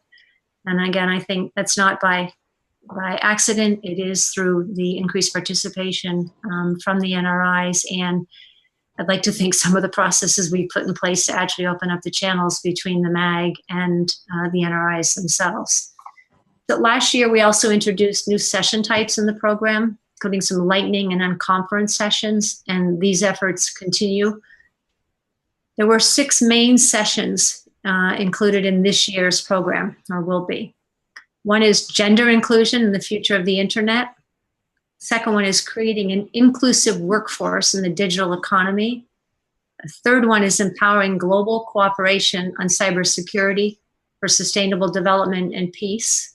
You can certainly tell that title was a committee title. And the last one is local interventions, global impacts. How can international multi-stakeholder cooperation address internet disruptions, encryption, and data flows? So basically, 4 of the main sessions are focused on, one on gender, one digital economy, one cybersecurity, and the other one on a fairly deep sort of technical matter. There are also 2 other sessions, a main session totally organized by the NRIs and dedicated to topics of their choice. And there's a second main session organized around the dynamic coalitions with the connecting and enabling the next billions policy project. I am coming to the end here in a moment, but I do think it's important to highlight just some of these larger activities, give everybody a flavor of the sort of breadth of things we're doing, and hopefully encourage you to participate in them. So we also have 5 working groups which are established this year. They are MAG working groups. A number of them are open to community members as well. There are some on communication and outreach, the workshop review and evaluation process, one on new session formats. The 2 that I think that are the most interesting are 2 new ones. One is a working group on IGF improvements. I mentioned some of the CSTD and in fact the UN General Assembly resolution, which called for us to focus on improvements in some specific areas. There was also a retreat, a 2 or 3 day retreat that was organized last year by Department of Economic and Social Affairs in the UN that pulled from across all the stakeholders. And there was an awful lot of good ideas and good suggestions to come out of that retreat as well. And that's also being included in this working group on IGF improvements. And then finally, there's another one on working group on multi-year strategic work program. This basically recognizes the fact that many of the efforts that we start, whether it's through intercessional work or frankly, even through an IGF specific meeting activity, do tend to have multiple years. The more critical, the more nuanced, the more difficult issues, of course, stay with us for quite a number of years. And at every year, the MAG was sort of resetting its sort of work objectives, if you will. And frankly, there was an awful lot lost in one year as we transitioned to the next. So we're hoping to lay out a 2 to 3 year work program that recognizes the complexity and the duration of some of the challenges in front of us, and actually establish work that allows a much smoother and continuous set of activities. So as I said in my comments earlier this morning, the Internet's development and Internet governance activities should be guided through equal and meaningful participation of all stakeholders across the world. And those are 2 tremendous words, equal and meaningful, with their own set of challenges. But it's imperative that we do that. And it's also imperative that we increase participation of stakeholders from all the countries and regions, and particularly from the developing world. It's one of the reasons why we're so keen in doing everything we can to support the national and regional IGF initiatives. As it's central to that effort, you are all important and crucial collaborators. And frankly, it's where change happens, is on the ground. So anything we can do to better support those activities, we're interested in hearing any and all ideas and suggestions. So in closing, I am the IGF Secretariat, and I mean, I have to give a big shout out to Anya Genko, the Special Coordinator for Special Focal Point for NRIs in the Secretariat. I think she does a tremendous job. She seems to be online 24 hours a day. And I know she would join me, as well as the other staff in the Secretariat, in thanking the Caribbean IGF for being such a long-standing and regular contributor to the NRIs network. We're really happy to see the advent of so many national IGF initiatives as well. And I certainly hope I've done much to encourage further participation in the IGF 2017 in Geneva and all its intercessional activities. And again, if there are any questions here or even online, I think most people have my email address. If not, it's easy enough to get through the facilitators there. I'd be happy to answer any specific questions or help direct you to an appropriate place as appropriate. Thank you very much for allowing me to participate remotely. And Carlton, thank you for facilitating this session. Thank you, Lynn. So I hope you give us a little forbearance here. This session was a long one, but I thought it was important for you to hear all of the speakers fully. I'm sure you learned something from all of them. I would now invite comments against all of the speakers. You can make comment. I see Albert's hand up. Albert, you have the floor. Please make it as brief as possible. Thank you very much, Carlton. The question is to the members on the first panel and maybe others who wish to comment, and relates to the stakeholder journey. I think most of you've done your national events and you've spoken about creating awareness. Now, the next step on the stakeholder journey is getting these volunteers before, the volunteer burnout, to get involved actively in policy development. And I know some of you are very experienced in that area. So the question, well, really what I'm asking is, what are your thoughts on how we get to the next step? What are your suggestions? What would you say to international organizations like ICANN about what we can do to get more volunteers involved in the next stage of the stakeholder journey? Thank you, Albert. Anybody from the first panel? Jacqueline, Ashel, Rudy? You have a first go at answering Albert. Jacqueline? Where's Rudy? Rudy's gonna have a go. Yes, I'll have a go. Yeah. It's all about finding people who have or want to have the right agendas, I think. I would say that, you know, it took me years to actually find people who were interested in going to an ICANN meeting, because ICANN was so far away from what they knew, you know. I mean, recently it's gotten a little better. People have gone to, but sometimes people don't even sort of contemplate, they're so wrapped up in their sort of local, regional thing. They don't even know that these outreaches exist, you know. So a major part of it is really going out and, should we say, carefully communicating to interest groups, I think, not just, but interest groups. I think it really does help. And as I move down the line, I've learned quite a bit, because I contribute, you know, on a local level, I tend to allow locals to take whatever knowledge they want, and then on a regional kind of level, or, you know, I participate and learn where I can, you know, from, say, a working group, or Aaron on the policy side, you know. So, you know, I try to sort of, you know, try different aspects. And so I've learned a bit along the way. And I think it's really finding the interest groups that you can sort of lock into, and, you know.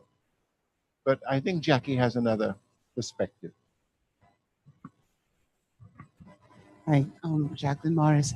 One of the things that we've been doing a lot, not just as a MAG, as a TT MAG, or as IGF, but in the ICANN space itself, as an ALS in the LAC region, is we look at what is going on in intent governance, for example, in ICANN.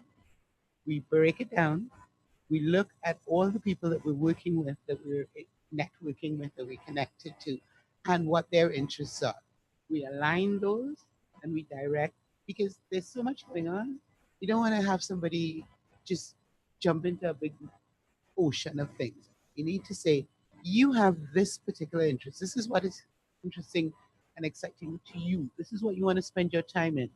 This here in ICANN, or in intent governance, or in ARIC, or wherever it is, this here, participation in this can help you get to your goal. And when you spend the time to connect people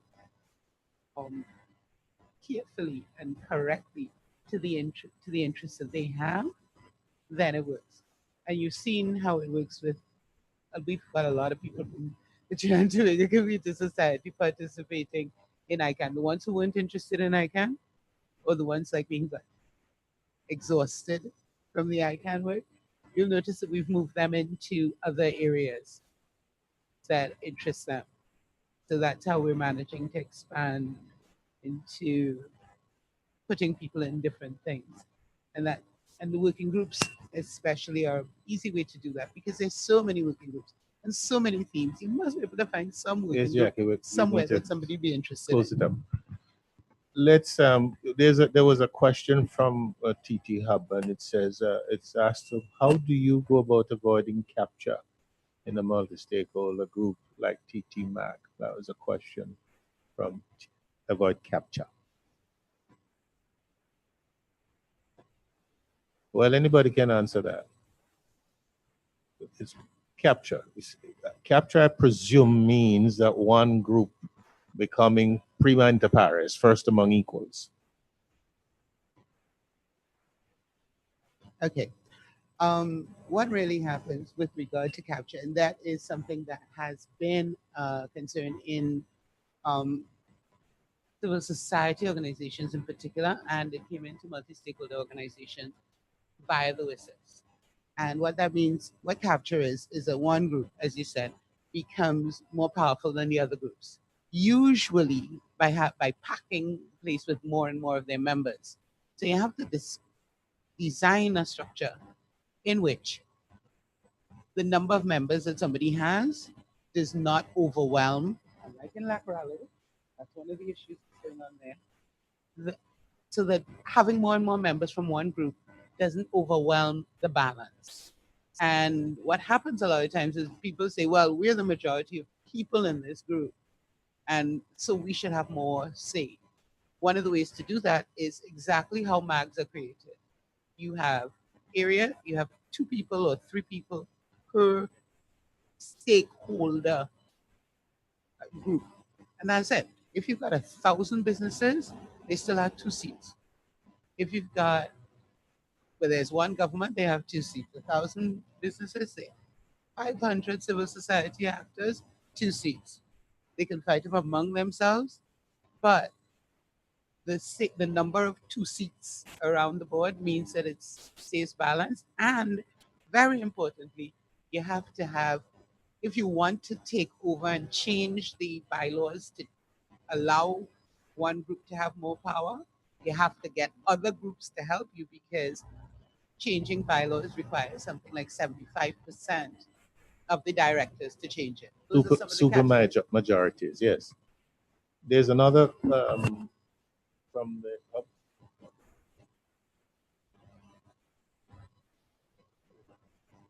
I was told there was another question from the hub. Yes, the hub. Could you just... ISOCs and Vincent and the Grenadines. There are 3 questions. First one, as it relates to education on IG and IG issues, how can local actors access funding, key resources to effectively keep this going? Question 2, within Latin America and the Caribbean, how big or loud would our voice as a region be in the global context of IG? And the third question, Gary advised that this will be addressed tomorrow in the workshop. The question, I'll still read the question anyway. What are the key objectives that we want to see achieved on the global scale as a region, which is Latin America and the Caribbean, as it relates to IG? So let me take a stab just to get the answer on the first one about the funding. If you recall from the Ashel's presentation, she identified some sources of funding, but there also a recommendation and emphasis that internal fundraising is also important to that. So you have ISOC be able to give some funding, IGFSA give some funding, and the ICANN and so on giving funding for IG activities. That's the first one. And the second one is about in the voice. How do you amplify the voice in the internet space? But my own view is about it's a collaborative effort, and that comes from my experience when we started those of us in the first wave in the IG space, especially in ICANN, we were punching above weight because we collaborated with each other. I mean, there was Tracy, there was Jacqueline, there was Lance, there was myself, there was Deb.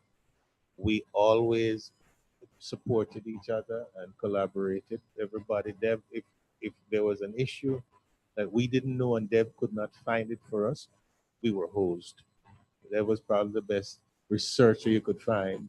And there was always a back channel. We established back channels. So even if Jacqueline was sitting up there as the chair of the LAC, Lance and I was sitting in the room, and we were third and fourth year for her to get issues to her and pass information to her. It's the same way with Tracy. She was vice chair of the GAC. And we did the same thing. We showed up and we assisted, we helped. So it's a collaborative effort that will amplify the Caribbean voice and IG activities. We've done it before, and we can do it again. The whole point is that we have to collaborate across the region and build capacity and help each other. That's the way to go. With respect to the third question, and that we will deal with that a little later, but I see Ashel want to say something, and then Kevin. My comment is with regard to the first question, funding for IG education. So I know there's funding that's required to travel to meetings. You need funding to have local IG events. But the question specifically asks about education. And you don't always have to spend a lot of money to educate people, right? And I think that's something that's really important to note. We have IG experience, sometimes years and years of experience within our own communities, right? Carlton is in Jamaica, and Jacqueline and Dev in Trinidad, and all across the region. We have the expertise in-house. And sometimes we need to get away from everything from outside is better, and every person from outside, knows better than us. That is not always the case.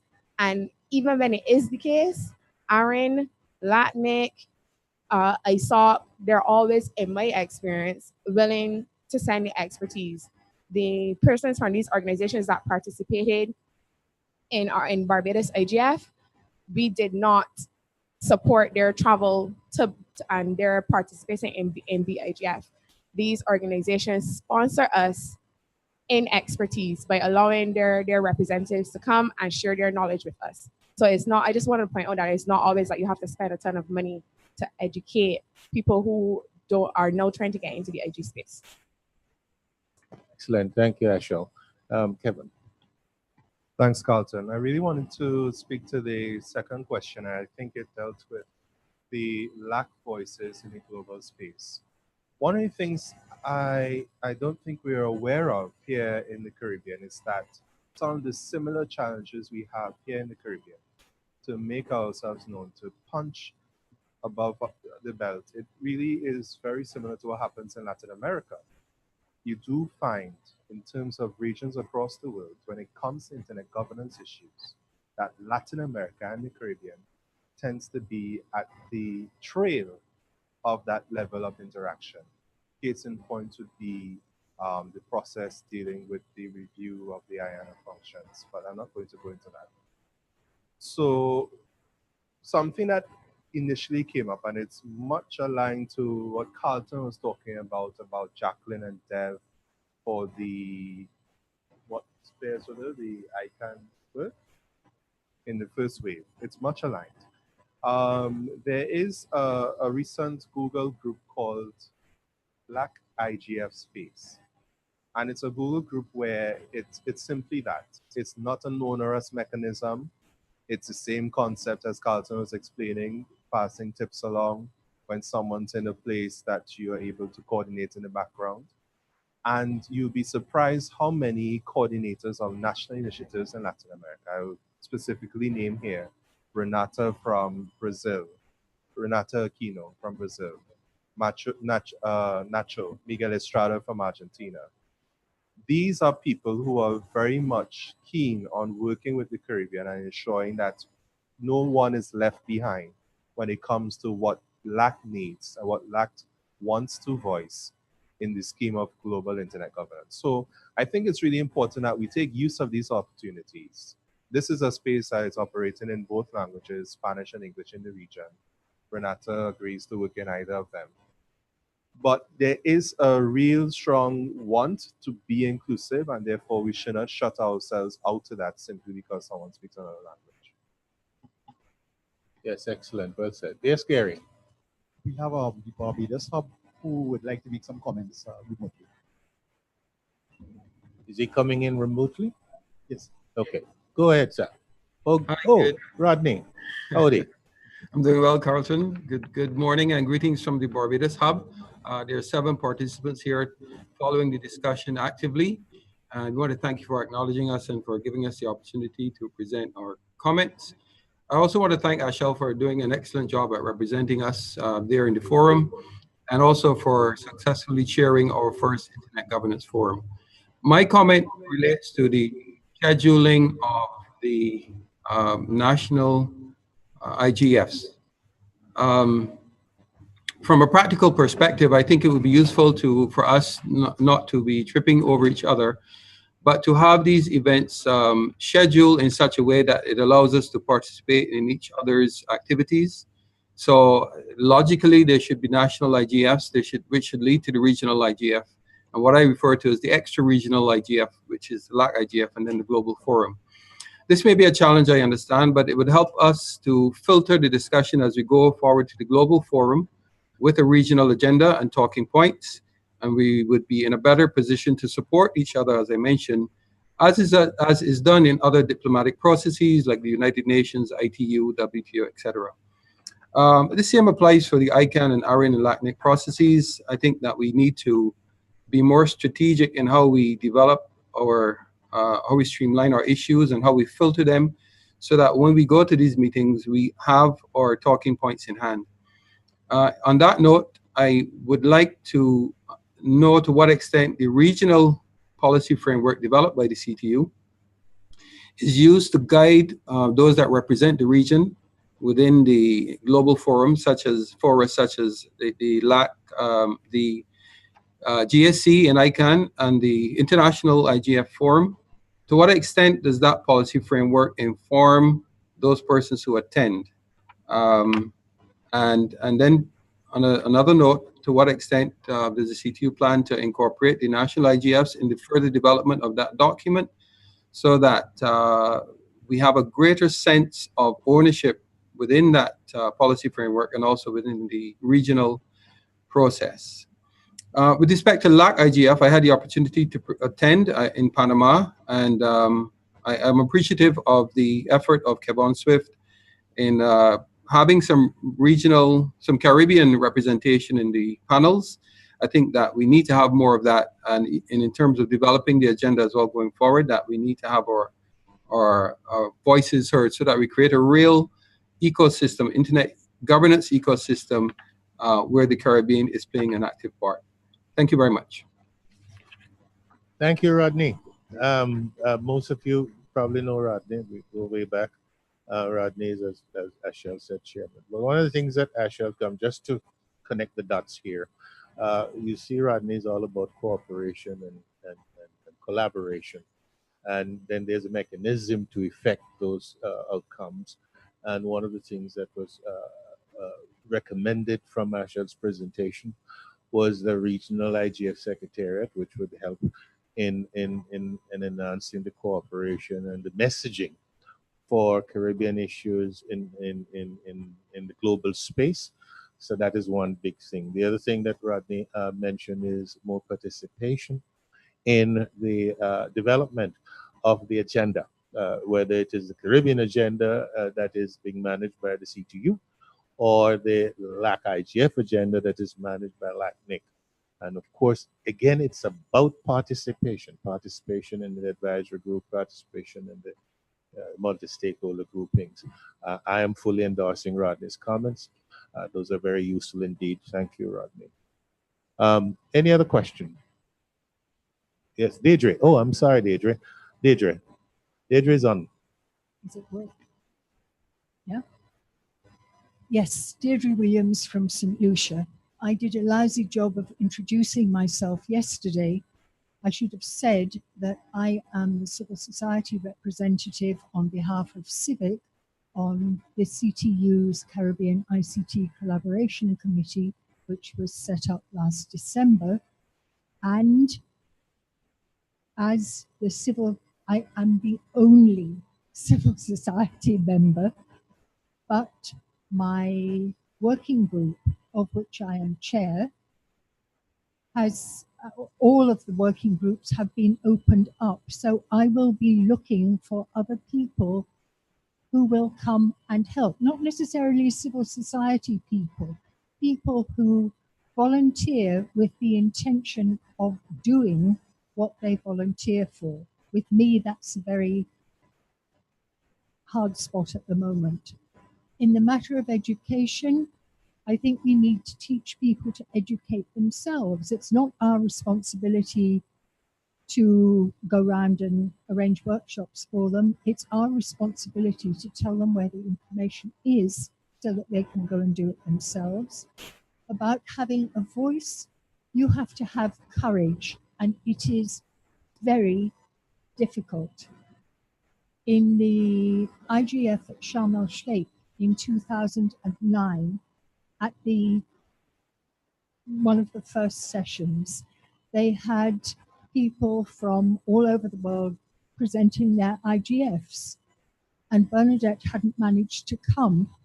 And I thought, no, I can't let them not say the Caribbean IGF. So I put my hand up, and Marcus Kummer saw it, which was great because he'd actually closed the mic and he let me speak. I sweated, I nearly cried, my mouth dried up, but I said it. And once you've done it once, you can do it again. So people in here who are just at the beginning, the first time is the worst time. After that, it gets a lot easier. You should join Civic if you want to know more about internet governance. If you don't find the information there, you'll find people who help you. Yassine Keladi has done a wonderful job for about 14 years moderating Civic. Balance and trust. If you're going out there to represent people, do what you say that you're going to. Have people to trust you. That's very, very important. But the Caribbean can get out there. For 2 years, I was the co-coordinator of the Civil Society Internet Governance Caucus, which has something like 500 members from all over the world. And there's me from Little St. Lucia, and I was there. You can be there too. Last thing, the St. Lucia had an IGF courtesy of the CTU back about, I don't remember, 2007, 2009. It was one day during an ICT roadshow. At that meeting, though, the important thing was that there were maybe 12 students from one of the local schools. And we actually managed to prod one of them to actually say something. Those people need to be included. A youth IGF is great, but why not have one or two here now from the Virgin Islands? Why not have a person with disability? These people who, they can speak for themselves and they should be allowed that opportunity. Thank you very much. Thank you, Deirdre. We have on the line Bernadette Lewis from the CTU. She would like to say, but just before Bernie comes on, I'm going to give Kevon 15 seconds to make a response. Okay, thanks. 15. I just wanted to say is that I think we have a lot of experts around the room, in particular Carlton's right next to me, where we could probably come up with some form of history of Caribbean internet governance. How we want to shape that, whether it's a publication, it's of course, is something that I will be volunteering to work with you. And it's something I think I can add a lot of value, not only for us in the room, but for others who will want to get into this space. Thank you, Kevon. It's a well thought idea. I think we're supportive of it. So now we're going to bring in Bernadette Lewis, who's, as you know, Secretary General of the Caribbean Telecommunications Union. She wants to have a response. Bernie, you're on. Yeah. Good to have you there. Hold on. Oh, no, here we go. Right, okay then. Yes, we're just confirm that. Are you hearing me? Yes. Yes. Okay. I've just been listening. I am sitting here listening to the very, very interesting discussion, rich discussion. And I wanted to just point to the fact that tomorrow I'll be talking about the new approach to Caribbean internet governance. And it is in a direct response to what our Barbados and IGF representatives have said over the course of the morning. And one of the challenges we've had in the region is that the CTU has been acting as the implementing agency for a lot of the work of the CIGF. And what we're trying to do is restructure how the CIGF operates, in that it does become a focal point, that it coordinates a lot of the activities. So you don't have a set of scattershot interventions, and you do not see any real meaningful advance of the internet governance agenda. There has been a lot of, for example, there's been a lot of trading in the region, and trading for the sake of trading doesn't take us anywhere. 2 weeks after the trading, you could barely remember what the trading was about. So the emphasis, the new coordinated approach that I'll be talking about tomorrow, it is training with a view to implementing and advancing the Caribbean Internet agenda. So a lot of the comments that I've heard, Rodney, good to have you, from Rodney and Ashal from Barbados, and some of the other points that were made by Kevon, they will be addressed in the presentation that we make tomorrow. And I think the document, the Caribbean Internet Development Foundation, that document has been made public. It is available. Nigel can tell you where it is. It should be on the CTU website. It seeks to provide that high level of coordination that is absolutely necessary. And it will enable us to relate better to the LACNIC and the global IGF. And I think, please go ahead and read the document so that it's not cast in stone. We are soliciting your feedback on the document, and the structure that is put forward in the document, it's going to answer several of the questions that have been asked, and it will address some of the recommendations that I've heard this morning. So I thank you all. Thank you, Madam Messi. Thank you, Madam Messi, for that intervention. We are at the end of the session. It's one. I want to thank all of you for participating in a quite intense discussion. Thank you for the remote audience for staying with us. Throughout this session, you've heard some words that I wish to reinforce: engagement, cooperation, partnership. You talk about the subsidiarity principle, which is to say, get the solution from the people closest to the problem. And you've heard a lot of issues about how we collaborate to make this better. I'm urging all of you to participate, to continue to read, continue to engage with each other across the region. I know as from experience that the Caribbean works best when we collaborate, especially in these matters concerning ideation and collaboration for solution, common problems, common solutions to common problems that we have. Thank you all. Lunch, I believe, is out there. Nigel, what is the, I'll leave you to do the logistics. Thank you. Yes. Thank you very much, Carlton, and all the speakers and commenters in this last session. It is lunch. We are running right now about half an hour behind our expected time. And we have a very interesting panel discussion that is scheduled to begin at 1:30. But what I will ask you is, please try to come back here by 1:45 at least, such that we could begin that panel. It involves a remote participant as well. We expect to have a speaker from Facebook, and we are dealing with social media. So it would be good to hear some of the comments from them. I wouldn't like to miss it. So if we could be as quick and efficient as possible with lunch, and let's aim to see if we could restart by 1:45. Thank you.